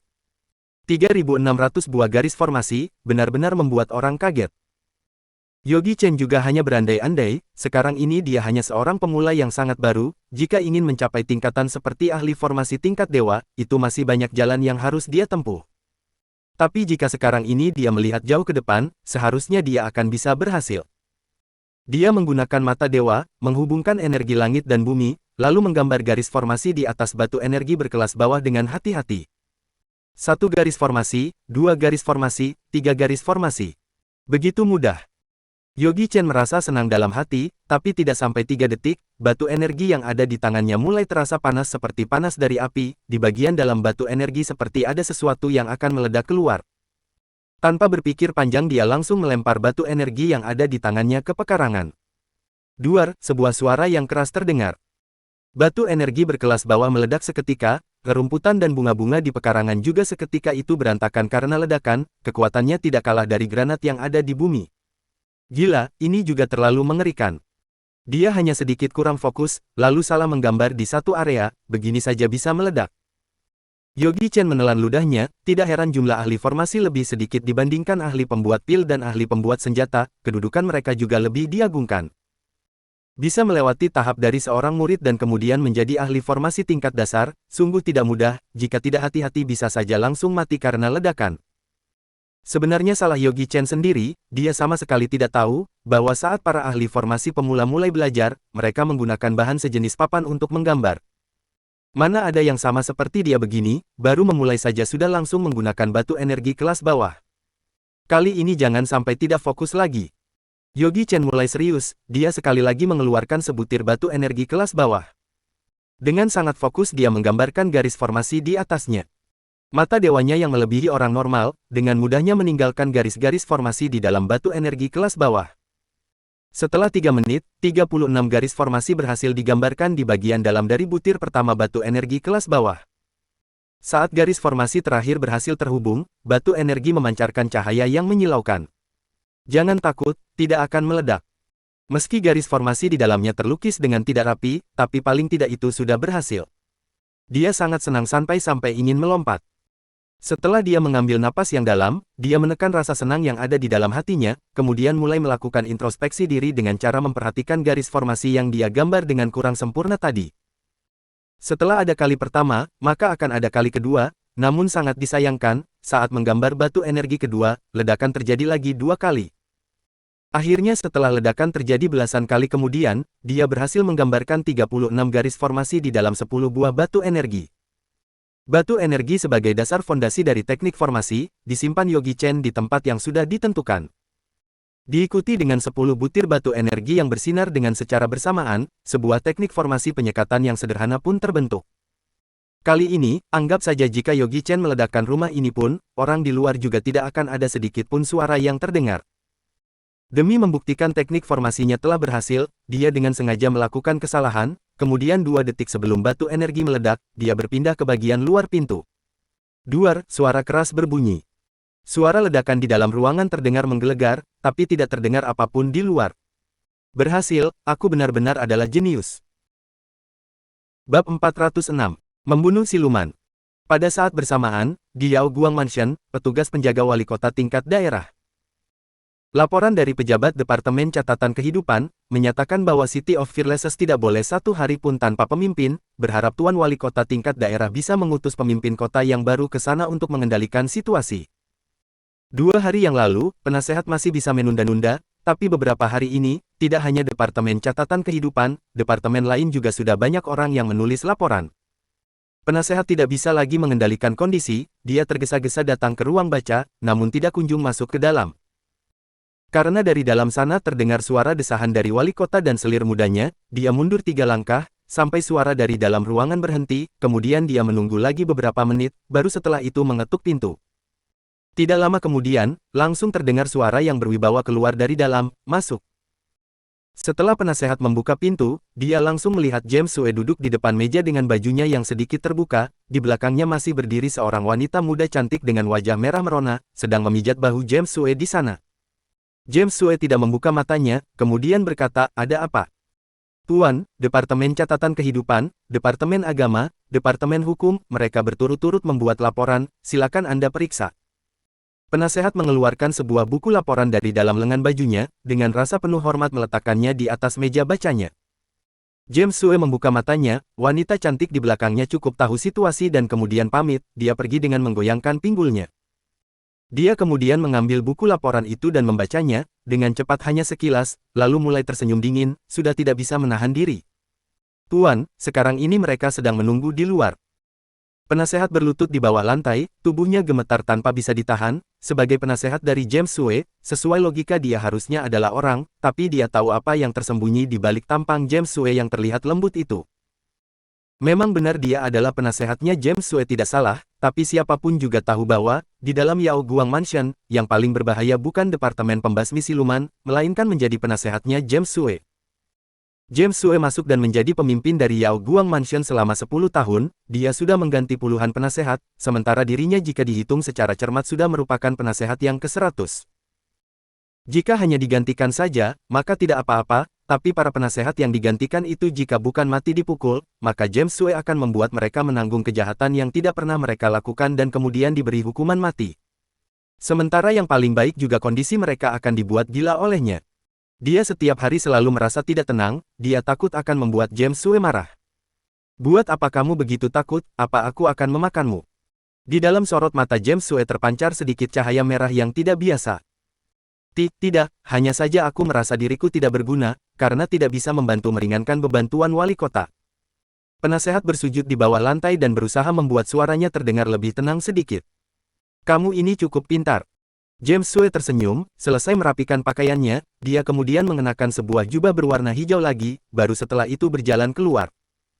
Sampai James Sue meninggalkan ruangan, seluruh tubuh penasehat itu sudah dibasahi oleh keringat, dia seperti seseorang yang baru diangkat keluar dari dalam air. Aula kecil, biasanya rapat selalu diadakan di aula utama, sementara untuk hal-hal kecil selalu dibahas di aula kecil. Sekarang ini, Departemen Catatan Kehidupan, Departemen Pembasmi Siluman, Departemen Hukum, Departemen Agama, para pengurus dari 4 departemen semuanya duduk di bawah, hanya tinggal menunggu kedatangan James Sue saja. Biasanya 4 departemen ini aman-aman saja, mereka melakukan tugasnya masing-masing. Sekarang penguasa tertinggi kota City of Fearlessness sudah mati, ada keuntungan yang terlihat, siapa yang tidak tergerak hatinya. Meski kota City of Fearlessness letaknya jauh dan terpencil, tapi produksi pil binatang dan obat ajaib di sana tidaklah sedikit. Kenapa setiap tahun harus disubsidi dan juga pemasukan pajak juga tidak cukup? Di dalam hati mereka semua tahu jelas, ini dikarenakan semuanya masuk ke dalam kantong James Sue. Maaf membuat semuanya sudah menunggu cukup lama. James Sue berjalan masuk, dia memberikan salam kepada orang-orang di bawahnya, kemudian duduk di kursi utamanya. James Sue terlihat seperti pejabat terbesar di dalam Yaoguang Mansion, namun faktanya, beberapa ketua departemen ini tidak takut padanya, bahkan kekuasaannya mereka bagi menjadi 4. Meski memiliki hak untuk memerintah mereka, tapi menjalankan atau tidak tergantung mereka sendiri, kamu juga bisa apakan mereka. Hormat kepada Tuan Wali Kota. Keempat orang itu bangkit berdiri, lalu membungkuk-bungkuk kepada James Sue. Semuanya silakan bangun. Mereka duduk di 4 sisi, James Sue mengusap-usap kumisnya, surat laporan yang kalian tulis sudah aku terima, apa ada orang yang kalian rekomendasikan? Tuan, Brian Lee dari Departemen Hukum kami bisa mengemban tugas ini. Yang berbicara itu adalah ketua dari Departemen Hukum, bernama Gonzales Lee. Mendengar ucapannya ini, orang-orang lainnya menunjukkan tatapan yang meremehkan. Tidak tahu malu, siapa yang tidak tahu bahwa Brian Lee itu adalah adik kandungnya sendiri. Aku tidak setuju dengan perkataan Tuan Lee. Ketua Departemen Agama, Zhak Zhou berdiri dan berkata, murid didikan Departemen Agama kami mampu mengemban tugas ini, dia bukan hanya memiliki bakat yang unggul, tingkat pembinaannya juga sangat hebat, saat berusia 30 tahun dia sudah menjadi pertapa tahap awal tingkat pemusatan, jika dia yang maju kali ini pasti bisa membuat semua orang takluk, juga mampu memimpin penduduk kota City of Fearless untuk menyelesaikan bencana binatang buas kali ini. Dasar, yang ini lebih tidak tahu malu lagi. Departemen Agama ada 9 divisi, memiliki 9 orang murid didikan, 8 di antaranya merupakan anak angkatnya, dan dia yang ada di tingkat pemusatan, merupakan anak kandungnya sendiri, Lucas Zhou. Jika mau dikatakan posisi penguasa tertinggi kota City of Fearless, harus berasal dari Departemen Pembasmi Siluman kami tidak bisa dari departemen lain. Ketua Departemen Pembasmi Siluman, Timmy Siong berbicara dengan suara rendah, kami bertahun-tahun selalu menangkap siluman di luar sana, kami sangat menguasai kebiasaan hidup para binatang ini, kota City of Fearless sedang menghadapi bencana binatang buas, jadi juga seharusnya anggota departemen kami yang mampu melakukannya. Tuan, Jonas Ki dari Departemen Pembasmi Siluman kami mampu mengemban tugas ini. Departemen Catatan Kehidupan hanya berdiri sendiri, kekuatan mereka berbeda jauh jika dibandingkan dengan 3 departemen lainnya, jadi dia langsung berkata, mohon Tuan berikan kami sebuah kesempatan. Tidak ada cara lain, benar-benar menyedihkan, mereka ini adalah departemen yang paling tidak ada keberadaannya di dalam mansion ini. Melihat keempat orang di bawah sana, James Sue kemudian mengusap-usap kumisnya, dia memejamkan matanya, jelas terlihat dia sedang berpikir keras. Orang-orang yang mengerti juga tahu bahwa, sebenarnya yang paling pantas dipilih adalah Departemen Pembasmi Siluman, tapi yang membuat mereka tidak menyangka adalah, James Sue memberikan posisi ini untuk Departemen Catatan Kehidupan. Saat Ketua Departemen Catatan Kehidupan Max Ying mendengar hal ini, seketika itu dia merasa kegirangan. Terima kasih Wali Kota tingkat daerah. Dia sebenarnya sudah tidak berharap banyak, kedatangannya kali ini hanya untuk ikut meramaikan saja bersama 3 departemen lain. Karena keempat departemen dalam mansion ini merupakan sebuah tim, untung atau rugi pada akhirnya akan ditanggung bersama. Gonzales Lee dan Zhak Zhou menatap James Sue dengan ekspresi tidak percaya, hanya Timmy Siong saja yang tatapannya tampak tidak fokus. Tuan, kenapa demikian? Gonzales Lee yang pertama berdiri, Departemen Catatan Kehidupan paling hanya sampai pada tingkat kembali ke alam sempurna, bagaimana bisa menaklukkan semua orang, bagaimana bisa memimpin penduduk kota City of Fearless untuk melewati bencana binatang buas ini? Jika James Sue memilih Departemen Hukum dia juga tidak akan keberatan, karena dari keempat departemen dalam mansion ini selain Departemen Catatan Kehidupan yang tidak memiliki daya tempur, ketiga departemen lainnya termasuk memiliki urutan posisi dalam hal daya tempur. Biarpun Brian Lee adalah adiknya, tapi tetap saja dia itu benar-benar adalah jagoan di tahap menengah tingkat pemusatan. Sementara dirinya sendiri merupakan jagoan di tahap awal alam jiwa. Benar, mohon Tuan menarik kembali keputusan. Zhak Zhou juga mengangguk, bukankah ini adalah sebuah lelucon, Departemen Catatan Kehidupan tidak mengerti apapun, meski mereka diberikan jabatan sebagai penguasa tertinggi kota City of Fearless, juga tidak bisa dijaga dengan baik. Kenapa, apakah perkataanku, tidak sah? James Sue melirik mereka berdua sejenak, kedua orang ini langsung merasa kaget dan tidak tenang. Keputusan yang aku buat, apa masih perlu persetujuan dari kalian? Hamba tidak berani. Gonzales Lee dan Zhak Zhou saling menatap, kemudian berbicara secara bersamaan. Kalau begitu, begitu saja keputusannya, diharapkan Tuan Ying bisa memilih orang terbaiknya lebih cepat dari departemennya, dalam waktu cepat bisa langsung bertugas, sampai saatnya nanti hanya perlu menuliskan laporan saja sudah cukup. Setelah berbicara, dia berniat untuk pergi. Tapi di saat itu juga, sebuah kapak emas raksasa terbang dari bawah menghantam ke atas ke arahnya. Punggung James Sue sedikit bergidik, selanjutnya dia memiringkan badannya, kapak raksasa itu kemudian persis melewati jubahnya. Duang! Kapak raksasa mendarat di dinding yang ada di belakangnya dan membuat dindingnya berlubang. Semua orang pun terkejut. Melihat Timi Xiong dengan tatapan kaget dan terperangah. Apa kamu sudah gila? Itu adalah wali kota tingkat daerah. Timi Xiong, apa kamu ini sedang tidak waras? Bawahan menyerang atasan, ini merupakan kesalahan besar di negara ini, apa kamu ingin memberontak? Ketiga orang itu memarahinya bersamaan. Wali kota tingkat daerah. Timi Xiong tertawa sinis, mungkin kalian sudah salah, yang berada di atas sana sejak awal sudah bukan wali kota tingkat daerah, melainkan siluman. Gonzales Li kemudian marah, apa karena sudah terlalu banyak membunuh siluman hingga membuat otakmu ini rusak, ini benar adalah wali kota tingkat daerah, bagaimana mungkin adalah siluman? Mansion ini dilindungi oleh teknik formasi, juga cermin siluman, jangankan siluman, bahkan seekor tikus pun tidak ada.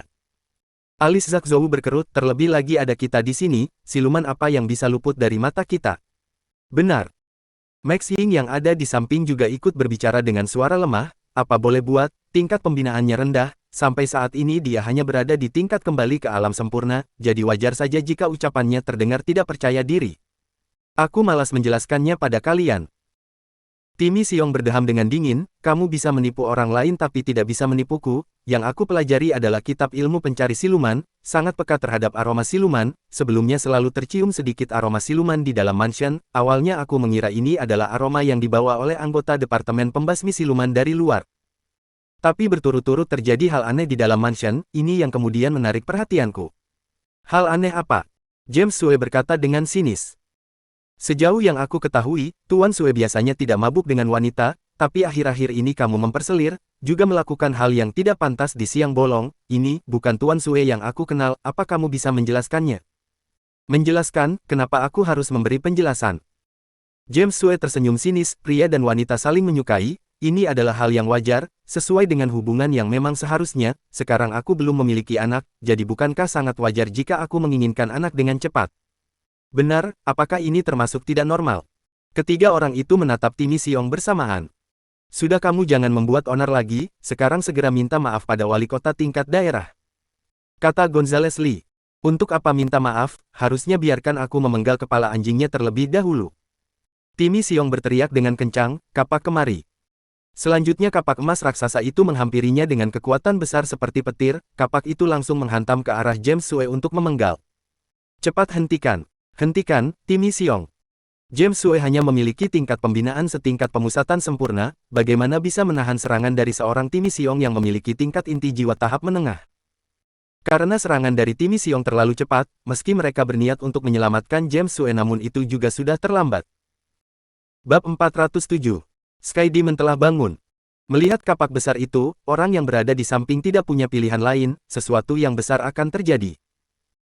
Pada zaman dulu ketika membunuh atasan, orang yang memiliki status rendah akan membunuh orang yang memiliki status lebih tinggi dari mereka, ini merupakan kejahatan besar. Ini adalah kejahatan besar yang dapat membunuh semua keturunan keluarga penjahat itu. Di momen genting ini, tubuh James Sue justru terhindar dari serangan kapak dengan postur yang sangat istimewa.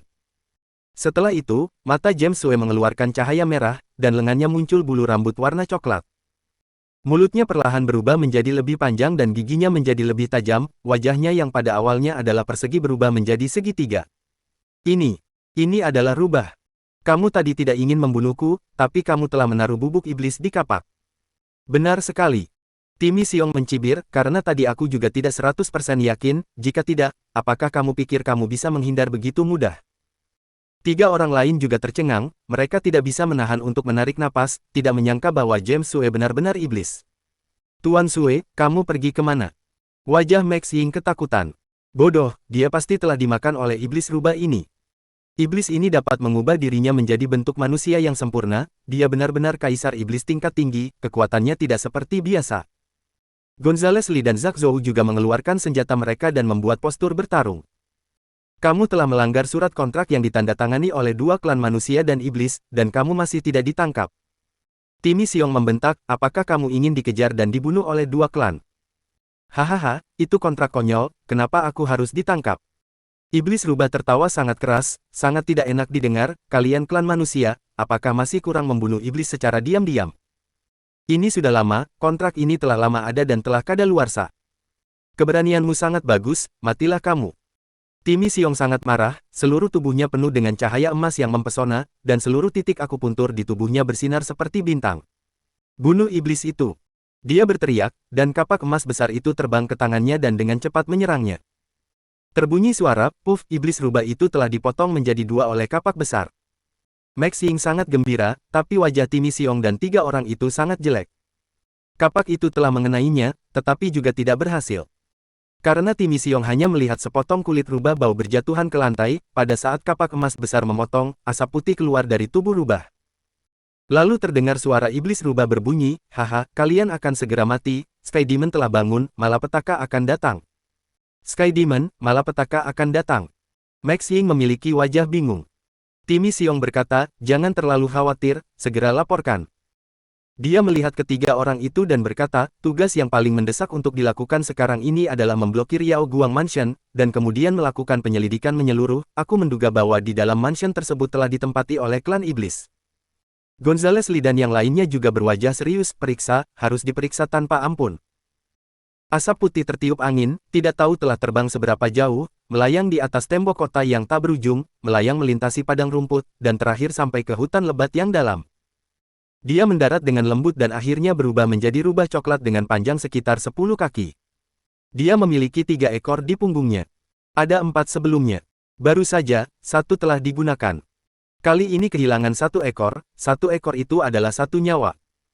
Namun, untungnya, meskipun kali ini kehilangan nyawa, tetapi Tuan Sky Demon itu pasti tidak akan memperlakukannya dengan buruk. Memikirkan ini, suasana hatinya sudah membaik, sepasang mata rubah berputar dengan cepat tanpa henti.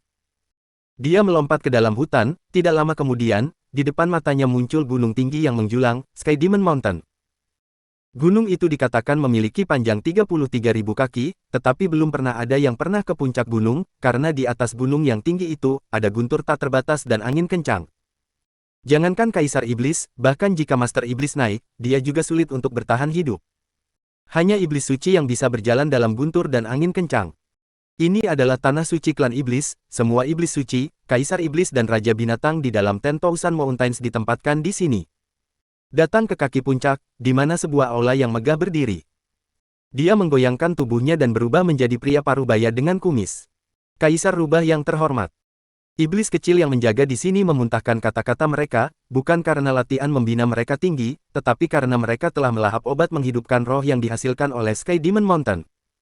Telah menghidupkan kebijaksanaan mereka sejak awal. Raja rubah mengangguk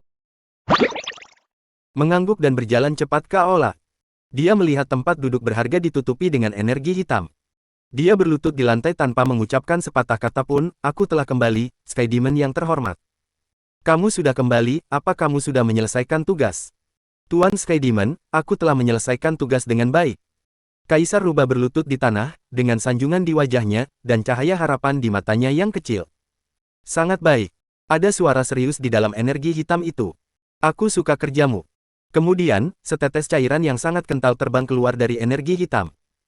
Baunya sangat tidak enak. Kaisar rubah seolah-olah telah mendapatkan harta paling berharga, membuka mulutnya dan menelannya. Kekuatan yang hebat itu saling menghantam di dalam tubuhnya. Matanya berubah merah dalam sekejap. Bang! Semburan asap hijau melintas, Kaisar rubah berubah kembali menjadi tubuh asalnya, tubuhnya terus-menerus berubah menjadi besar, kekuatannya menjadi besar, dan dia tidak tahan ingin berteriak. Perasaan ini sangat luar biasa, rasanya hanya selangkah lagi dari Master Iblis. Selama bisa menerobos Master Iblis, dia bisa meregenerasi ekor lagi, dan kemudian bakat dan kekuatan sihirnya akan terbangun sepenuhnya. Mungkin bisa mengembalikan kekuatan yang hilang dan menjadikannya peri rubah. Terima kasih Tuan Sky Demon. Kaisar rubah berubah menjadi bentuk manusia, dia sangat bersyukur. Turunlah, pergi bantu Emperor beruang, dan rampas lebih banyak darah untukku. Energi hitam berkata, nanti, ketika aku keluar, aku akan menuntun kalian untuk menunjukkan kembali di zaman kemakmuran klan iblis kuno. Dia berkata sampai membuat Kaisar rubah kesenangan, dan wajah Kaisar rubah memerah karena kegembiraan, aku akan berani mati. Setelah banyak mengucapkan kata-kata setia, dia pergi. Pintu aula utama ditutup lagi, energi hitam perlahan menghilang, dan aula menjadi sunyi lagi. Di bawah aula, ribuan kaki jauhnya di bawah tanah, sebuah pedang besar merah yang menyala dimasukkan ke tubuh besar, dan kerangka tulang yang tak terhitung jumlahnya berserakan di satu sisi. Jiwa yang kesepian, suara darah sepanjang waktu tidak lagi melewati larangan pedang. Sebentar lagi, tak lama lagi, aku akan bisa merasuki tubuh Sky Demon yang besar ini, hihihi.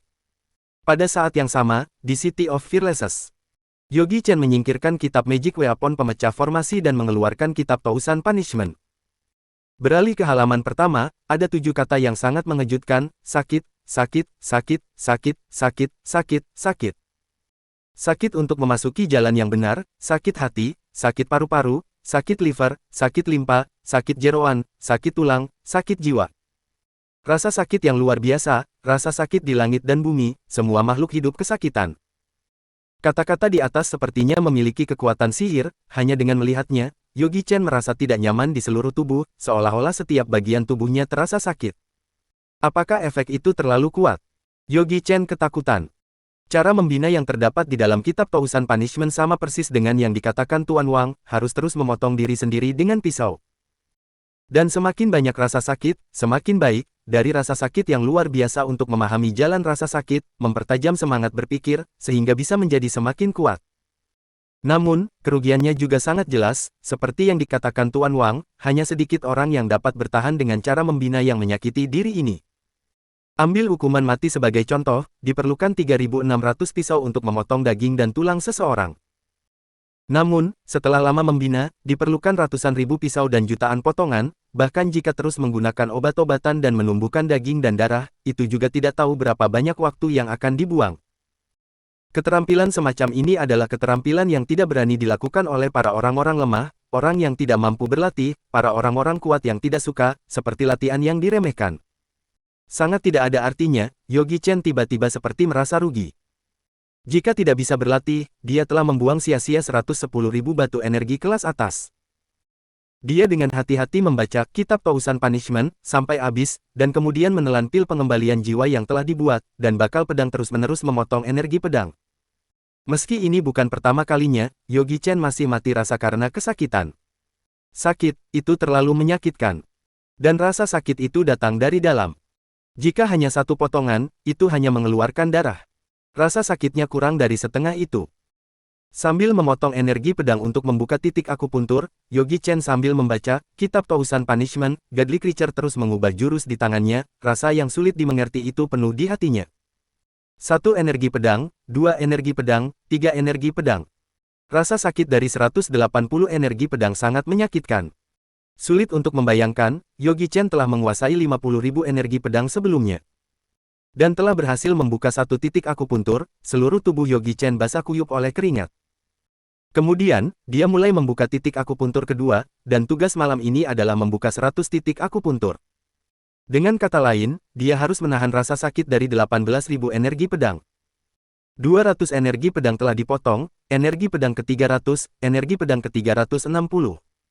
Titik akupuntur kedua sudah penuh. Yogi Chen menelan pil pengembalian jiwa kedua. Energi pedang ke-400 telah dipotong, energi pedang ke-460. Berguna, sangat berguna. Jelas ini sangat menyakitkan sampai ingin bunuh diri, tetapi otaknya semakin jernih, dan pikirannya semakin cepat, inilah adalah perasaan di mana mata dewa telah menjadi kuat. Tetapi mata dewa yang telah menjadi kuat membawa rasa sakit yang tak terbatas. Pada awalnya, rasa sakit dari energi pedang ke-180 lumayan sakit, sekarang lebih menyakitkan. Orang memiliki batas tahan terhadap rasa sakit, ketika melampaui batas itu, mereka pasti pingsan atau rusak. Tapi mata dewa Yogi Chen begitu kuat sehingga dia tidak bisa pingsan ataupun menjadi rusak, seperti memotong dagingnya dengan pisau tumpul. Masih tersisa 40 energi pedang, sehingga totalnya 500. Untuk melatih lapisan pertama, hanya perlu memotong 500 pisau. Dia tidak sabar untuk melihat apakah itu berhasil. Bab 408. Peningkatan mata dewa. Ketika energi pedang ke-500 dipotong, udara dingin mengalir melalui otak Yogi Chen. Di Istana Nimaru, tubuh Godly Creature itu tiba-tiba mengembang, mengerut, terulang 3 kali seperti ini sampai berhenti. Jika dilihat lebih dekat, tubuh Godly Creature itu benar-benar muncul garis-garis di kulitnya, dan tubuhnya muncul simbol ajaib. Dia mengeluarkan pikirannya, di dalam jarak sekitar 20.000 meter, angin bertiupan dan rerumputan bergoyang, bisa melihat semua panorama alam. Mata dewa tumbuh menjadi 2 kali lipat. Sangat berguna. Dia telah mendapatkan barang berharga sekarang. Tentang bagaimana perasaan peningkatan mata dewa, dia tidak mengetahui sebelumnya, sekarang kurang lebih telah memahaminya setelah sedikit berpikir. Perasaan ini sangat luar biasa. Terus berlatih. Lapisan kedua membutuhkan 1000 potongan. Ini mudah, hanya masalah beberapa titik akupuntur saja. Yogi Chen dengan mudah menggunakan energi pedang untuk membuka titik akupuntur. Satu persatu, titik akupuntur dibuka oleh energi pedang, dan kemudian rasa sakit itu mulai datang. Rasa sakit ratus kali lipat bertambah tanpa batas. Wajah Yogi Chen sedikit berubah, itu sangat menyakitkan, dia tidak bisa memikirkan kata-kata untuk menggambarkan rasa kesakitannya. Ini sangat menyakitkan, dia masih ingin merasakan jalan Pain Devil, apa-apaan ini. Dalam kesakitan, Yogi Chen telah membuka titik akupuntur ke-10 malam ini. Lapisan kedua dari Kitab Tousan Punishment juga berhasil dilatih. Jika mata dewa mengembang lagi, lengan serta leher Godly Creature ditutupi dengan tanda misterius. Tapi lebih menyakitkan ketika memotong energi pedang. Bahkan jika Yogi Chen menutup 6 alat indranya juga tidak ada gunanya. Bagaimanapun, 100 titik akupuntur harus diselesaikan malam ini. 18.000 energi pedang, cukup baginya untuk membina ke tingkat ketiga dari Kitab Tousan Punishment. Malam yang begitu panjang. Keesokan paginya, Yogi Chen memotong titik akupuntur terakhirnya. Dia seperti kekurangan darah, seolah-olah dia telah dikeluarkan dari air. Sialan, ini sangat menyakitkan. Setelah rasa sakit lewat, hal yang didapatkan sangat besar, mata dewa Yogi Chen telah mampu melihat dengan jarak 50.000 meter. Jika dia sekarang melawan Kaisar Silver Fox, dia seharusnya bisa membunuh rohnya dengan mudah menggunakan pisau mata dewa. Saat energi pedang memasuki tubuh, energi itu juga sedang memurnikan tubuh Yogi Chen. Dia mengambil senjata harta kelas atas sesuka hati dan memotongnya dengan kejam tanpa meninggalkan bekas putih. Tubuhnya lebih kuat dari sebelumnya. Tidak menyangka bahwa Nameless Sword Art juga memiliki efek memurnikan tubuh. Sekarang cara serangannya sudah cukup, dan serangan mata dewanya juga sudah cukup. Benda pusaka ada Kin Killer, yang telah memakan jiwa iblis Kaisar Silver Fox. Proses kenaikan tingkat Kin Killer sama sekali tidak masalah. Sekarang, sebaiknya terus melatih kitab Magic Weapon pemecah formasi. Dia memiliki firasat bahwa mempelajari formasi akan sangat berguna di masa depan. Pada saat yang sama, di 10,000 Mountain, Kaisar Rubah datang ke tempat pendiaman Emperor Beruang. Pada saat ini, Emperor Beruang telah merekrut sisa prajurit Kaisar Silver Fox.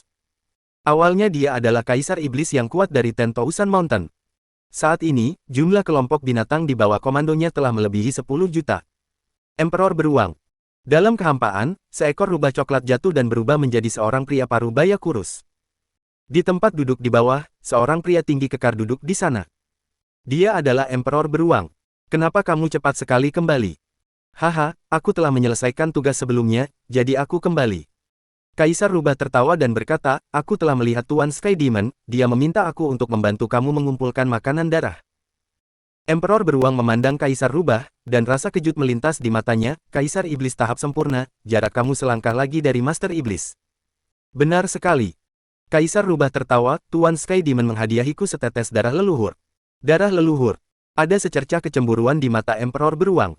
Di seluruh 10,000 Mountain, siapa yang tidak ingin memiliki darah leluhur? Mengapa mereka bekerja sangat keras mengumpulkan makanan darah untuk Tuan Sky Demon? Benarkah itu demi darah leluhur? Beberapa tahun yang lalu, Emperor Beruang hanyalah seorang raja binatang. Ketika dia mencari makanan di hutan, dia disukai oleh Tuan Sky Demon, dan sekarang dia bisa menjadi Emperor Beruang. Setelah menunggu serangan City of Fearlesses ini dan menjarah jutaan makanan darah, Tuan Sky Demon tidak akan memperlakukannya dengan buruk. Berapa tetes darah leluhur yang akan diberikan Tuan Sky Demon padanya? 3 tetes atau 5 tetes? Atau lebih? Dia sangat senang memikirkan ini. Kaisar Rubah, aku ada di sini, sebaiknya kamu kembali. Emperor Beruang tersenyum, masalah kecil seperti ini tidak akan merepotkanmu untuk diselesaikan. Dia mencibir dalam hatinya, dia ingin mencoba merebut usahanya, jangan bermimpi. Bagaimana bisa Kaisar Rubah tidak tahu apa yang dipikirkan Emperor Beruang? Bagaimana dia bisa membiarkannya menguasai semua hal baik ini sendirian? Apa yang dikatakan Emperor Beruang salah? Kaisar Rubah berkata, formasi barisan City of Fearlesses sangat kuat, hanya mengandalkanmu sendirian, khawatirnya kamu sendiri tidak dapat merusak pertahanannya, bahkan jika aku ikut, aku khawatir itu juga tidak cukup.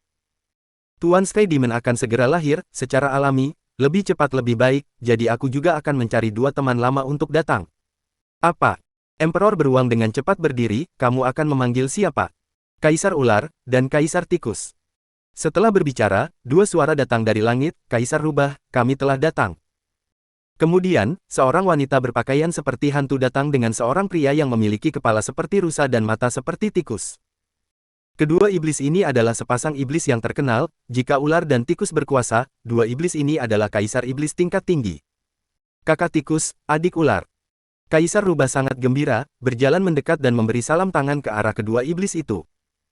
Kakak Rubah, aku tidak melihatmu sejak lama, aku sangat merindukanmu. Suara Kaisar Tikus itu serak dan berat, mata kecilnya penuh dengan kelicikan. Kakak Rubah, kudengar kamu menyelesaikan tugas kali ini, Tuan Sky Demon memberimu setetes darah leluhur, aku sangat iri. Ular pelacur, dia telah lama diam-diam melakukan hubungan dengan Kaisar Rubah secara pribadi. Kali ini juga kebetulan. Kaisar Rubah tertawa dan berkata, aku juga kehilangan satu ekor agar bisa melarikan diri kali ini. Dua iblis itu terkejut, ekor klan iblis Rubah adalah hidup mereka, tampaknya misi ini juga sangat berbahaya. Mari kita tidak membicarakan hal ini, Emperor Beruang, kalian semua seharusnya telah mengenal mereka, kali ini, Tuan Sky Demon menyuruh kami untuk membantu Emperor Beruang menjarah makanan darah. Kakak Beruang yang terhormat. Kaisar Ular berkata dengan manja, dua taring tajam yang beracun di dalam mulutnya terlihat sangat menakutkan. Emperor Beruang mencibir, aku menyarankan kalian untuk tidak bergabung dengan situasi yang berbahaya ini. Kali ini, ada kekuatan manusia yang sangat besar di City of Fearlesses. Apa? Kaisar Rubah tertegun, kekuatan manusia yang sangat besar. Orang-orang munafik itu, juga bisa datang ke kota terpencil seperti ini. Dia tinggal di Yao Guang Mansion selama 6 bulan, dia sangat memahami kemunafikan manusia. Semua orang bilang bahwa Rubah itu licik, sebenarnya manusia adalah yang paling licik. Mereka membicarakan tentang moralitas, tetapi yang mereka lakukan adalah kemarahan dan kebencian. Seperti para manusia yang kuat itu, mereka tinggal jauh di atas kuil, bagaimana mereka bisa turun sendiri, ini benar-benar mustahil. Mendengar perkataan Kaisar Rubah, Emperor Beruang mencibir lagi, siapa yang memberitahumu bahwa mereka adalah orang-orang itu, aku curiga kali ini orang-orang yang datang ke sini berasal dari Overseas God Clan. Apa? Kali ini, Kaisar Ular dan Kaisar Tikus sama-sama tercengang. Overseas God Clan, bobot keempat kata ini terlalu berat. Orang yang datang dari Overseas God Clan tidak ada yang mudah. Mereka membunuh iblis seperti menginjak semut, dan suasana hati mereka tidak stabil. Setiap 1000 tahun, ketika klan iblis berada di puncaknya, Overseas God Clan akan mengirim orang untuk membersihkan 10,000 Mountain. Bukankah banyak yang dibunuh pada waktu itu? Ini semua diturunkan dari generasi ke generasi mereka. Bahkan Kaisar Rubah juga gugup, tidak benar, sekarang baru bulan Juni, orang-orang Overseas God Clan itu akan pergi paling cepat bulan September untuk menerima murid baru, waktunya tidak tepat.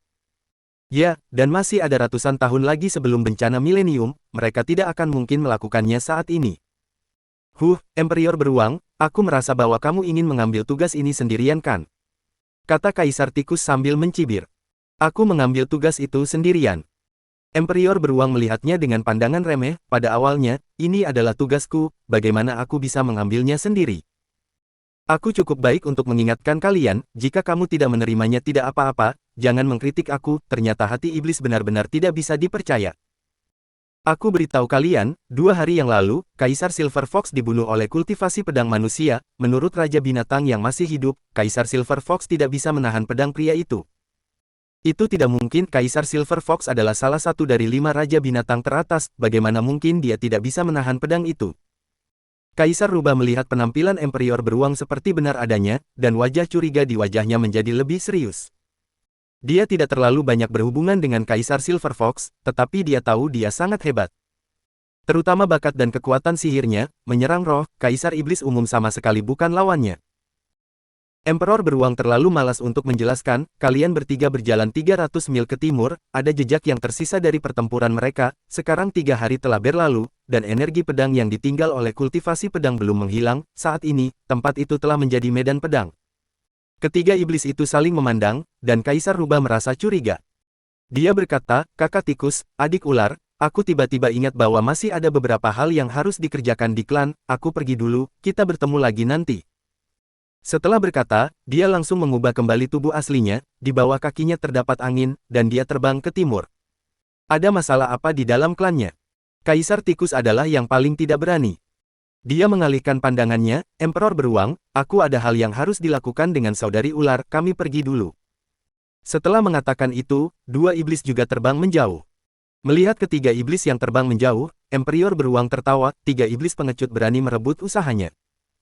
Sebenarnya, dia tahu seluruh cerita dari Raja Binatang untuk waktu yang lama, dia menjalankan hidupnya dengan baik, Kaisar Silver Fox lah yang ingin mencari mati dan berlari untuk memprovokasi dia. Alhasil, dia memprovokasi orang-orang yang tidak bisa diprovokasi, dan dia langsung dibunuh dengan pedang. Dengar-dengar, bahkan jiwa iblisnya pun dibinasakan. Dia berpikir bahwa orang itu adalah sesepuh orang hebat yang berada di Overseas God Mountain. Kali ini, dia hanya saja lewat di sini. Mereka adalah orang-orang yang lebih unggul dari orang lain, tidak mungkin mereka memperhatikan kehidupan orang biasa. Bab 409. Menerobos tingkat Master Iblis. Kaisar Rubah datang dari jarak 300 mil jauhnya dan melihat ke danau, yang panjangnya beberapa mil dan lebarnya kurang lebih puluhan meter, dan tiba-tiba ada kekacauan. Di permukaan danau terlihat energi pedang saling menyilang, dan tanah di sekitar danau telah dibajak. Energi pedang yang padat membentuk pedang gang, dan berlangsung lama. Perang macam ini, apa yang sedang terjadi di sini? Kultivasi pedang, ini pasti kultivasi pedang. Hanya kultivasi pedang yang memiliki cara penyerangan seperti itu. Hatinya sudah sangat percaya dengan perkataan Emperor Beruang, saat ini, Emperor Tikus dan Emperor Ular juga tiba. Melihat pemandangan di depan mereka, mata kedua iblis itu menyusut, dan mereka juga terkejut. Itu sangat kuat, itu hanya energi pedang yang tersisa dari pertempuran dan yang telah membuat itu menjadi tempat yang berbahaya. Energi pedang ini tidak akan berkurang, walaupun dalam waktu 100 tahun lamanya, daerah danau ini telah menjadi area terlarang. Kedua iblis itu saling memandang dan melihat ketakutan dari mata satu sama lain. Sepertinya Emperor Beruang tidak membohongi mereka. Pasangan itu terkenal tidak punya keberanian. Saat ini, dalam hatinya dia sudah menyerah. Adik ular, kita tidak bisa melakukan apapun untuk menyerang City of Fearlesses, sebaiknya kita menolak Kaisar Rubah. Emperor Ular juga mengangguk, kata kakak tikus itu benar. Kedua iblis itu saling memandang dan menggulung angin hitam lalu pergi. Setelah menerima kabar dari kedua iblis tersebut, Kaisar Rubah menggertakkan giginya, kedua pengecut ini, bukankah hanya ada satu orang yang melakukan kultivasi pedang? Tidak peduli seberapa kuatnya itu, cari lebih banyak iblis. Memikirkan hal ini, dia pergi ke tepi tebing, di tebing ini, ada gua yang tak terhitung jumlahnya. Kaisar Rubah berdiri di luar dan berseru, laba-laba, adik laki-lakimu Kaisar Rubah datang kemari. Suaranya sangat nyaring, setelah beberapa saat, ada laba-laba dengan 7 warna yang tak terhitung jumlahnya keluar dari gua. Mereka sangat besar, dan kantung perut mereka yang menggembung penuh dengan sutra laba-laba beracun. Melihat binatang beracun ini, Kaisar Rubah juga berkeringat dingin. Kaisar Iblis 10,000 Mountain adalah yang paling kejam. Dia terlahir sebagai yang sangat indah, tetapi tidak ada iblis yang berani untuk berhubungan seksual dengannya. Tidak ada yang lain, dia akan melahap semua iblis yang berani berhubungan seks dengan mereka. Bahkan Kaisar Ular yang terkenal paling cabul di 10,000 Mountain pun tidak berani. Pada saat ini, di tengah lubang besar, monster tubuh laba-laba berkepala manusia keluar dari dalam. Wajahnya sangat cantik, tetapi kakinya yang panjang, kantong racun yang besar, membuat iblis itu ketakutan. Rubah kecil, kamu tidak berada di Gunung Kinkiumu, apa yang kamu lakukan di sini, apakah kamu akan datang dan bersenang-senang denganku? Laba-laba Latrodectus Mactans itu terkikik, dan suaranya sangat mempesona. Kaisar Rubah seketika memiliki perasaan terhadapnya. Iblis terkutuk ini, tanpa diduga-duga mempesonanya, tidakkah dia tahu bahwa klan Rubahnya adalah ahli dalam sihir dan ahli dalam mempesona? Laba-laba itu berkata dan tertawa. Kaisar Rubah tersenyum, adik laki-laki hari ini datang ke sini, ada bisnis, aku tidak tahu apakah kakak perempuan Spider Queen tertarik atau tidak. Oh, urusan apa? Laba-laba itu menatap Kaisar Rubah dengan penuh minat. Setetes darah leluhur. Apa? Setelah wajah laba-laba berubah, dia membuka mulutnya untuk memuntahkan 7 sutra laba-laba berwarna. Kaisar Rubah tidak menyangka bahwa dia berkata untuk memulai, menggerakkan mulutnya, tiba-tiba, seluruh badannya ditutupi oleh jaring laba-laba. Apa yang kamu lakukan, kakak laba-laba? Ratu laba-laba ini juga seorang kaisar iblis yang sempurna, dia lebih kuat darinya. Laba-laba itu melompat dari gua setinggi puluhan kaki, sambil menatap Kaisar Rubah. Apa yang kamu katakan, setetes darah leluhur, tahukah kamu apa arti darah leluhur? Tentu saja aku tahu. Kaisar Rubah berkata, Sky Demon akan segera lahir, dan masih kurang 1.000.000 darah untuk dimakan. Kali ini, Emperor Beruang akan memimpin pasukan keluarga iblis untuk menyerang City of Fearlesses dan menjarah para mangsa. Namun, ada manusia dengan energi pedang dan kekuatan sihir tinggi di antara manusia, jadi aku secara khusus datang untuk mengundang saudara perempuan Spider Queen. Pada saat Sky Demon lahir, aku tidak akan pernah memperlakukanmu dengan buruk. Kamu hebat dalam berbicara, tetapi tidak ada bukti, bagaimana aku bisa percaya padamu?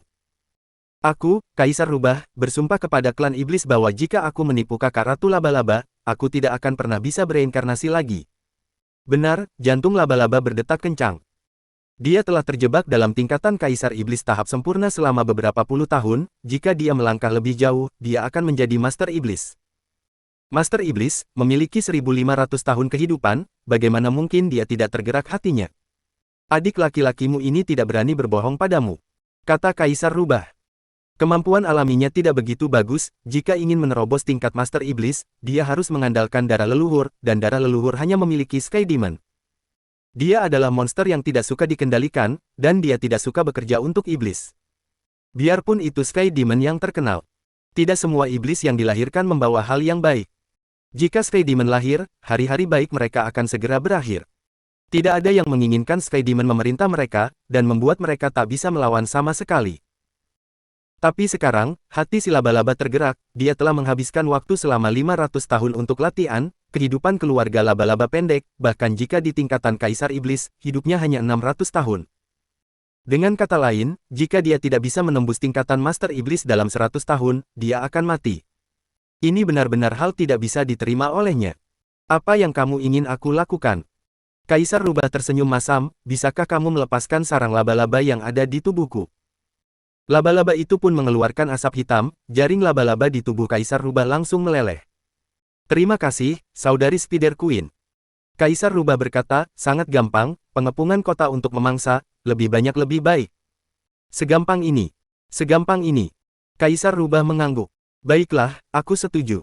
Laba-laba itu tersenyum, dia memiliki jutaan anak dan cucu laba-laba tebingnya, tidaklah mudah untuk merampas darah. Kapan kita akan keluar? Jangan khawatir, tidak buru-buru, aku akan mengundang seorang kaisar binatang lagi. Kaisar Rubah tersenyum.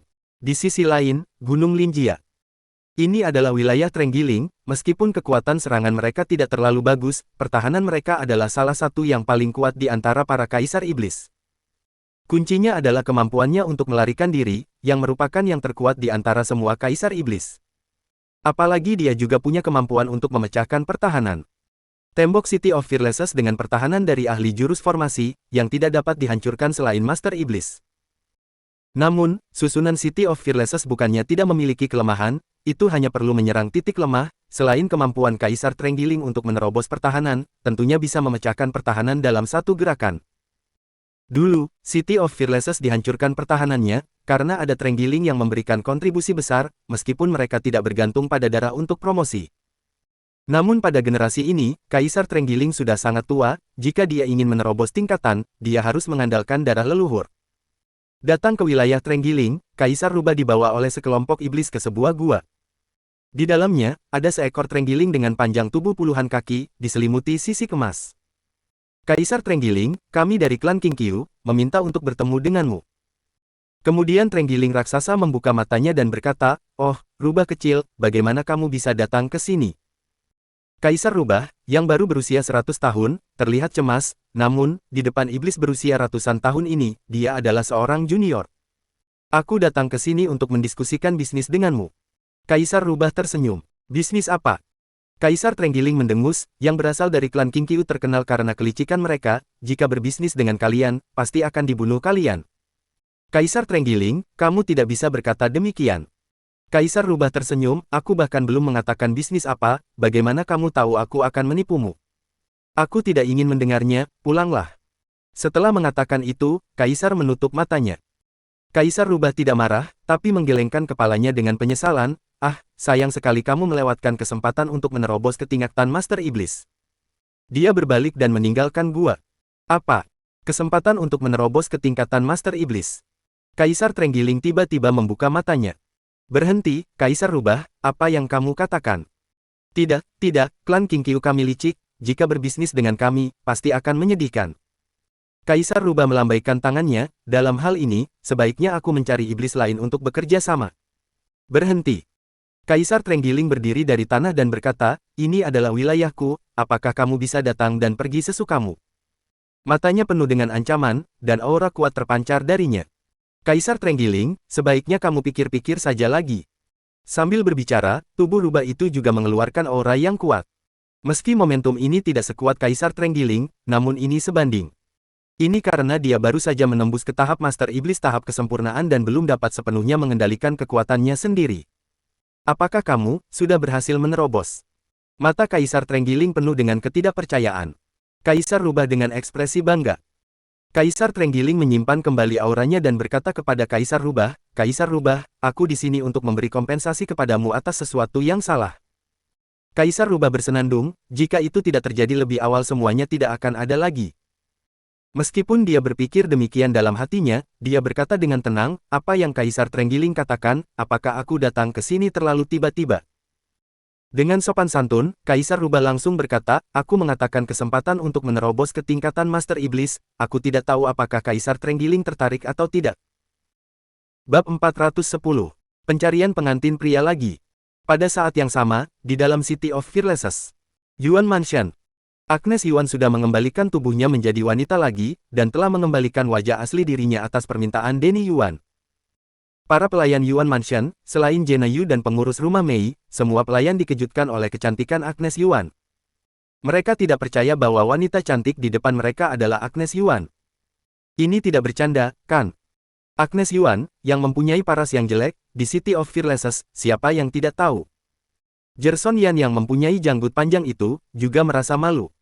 Berita ini menyebar di City of Fearlessness, siapa yang mendapatkan nona keluarga Yuan, maka dia akan mendapatkan kesengsaraan. Tapi sekarang, semua orang di Yuan Mansion dikejutkan oleh kecantikan Agnes Yuan. Terutama para pelayan pria, mata mereka seperti ingin keluar. Kecantikannya seperti bidadari di surga, mereka segera berpikir untuk mengucapkan kata-kata untuk memuji Agnes Yuan. Tak hanya ini, berita penampilan cantik nona keluarga Yuan pun tersebar keluar. Ketika orang lain mendengar berita itu, mereka tertawa. Jika nona keluarga Yuan cantik seperti bidadari, maka ibu babi di City of Fearlessness dapat dianggap sebagai bidadari surga.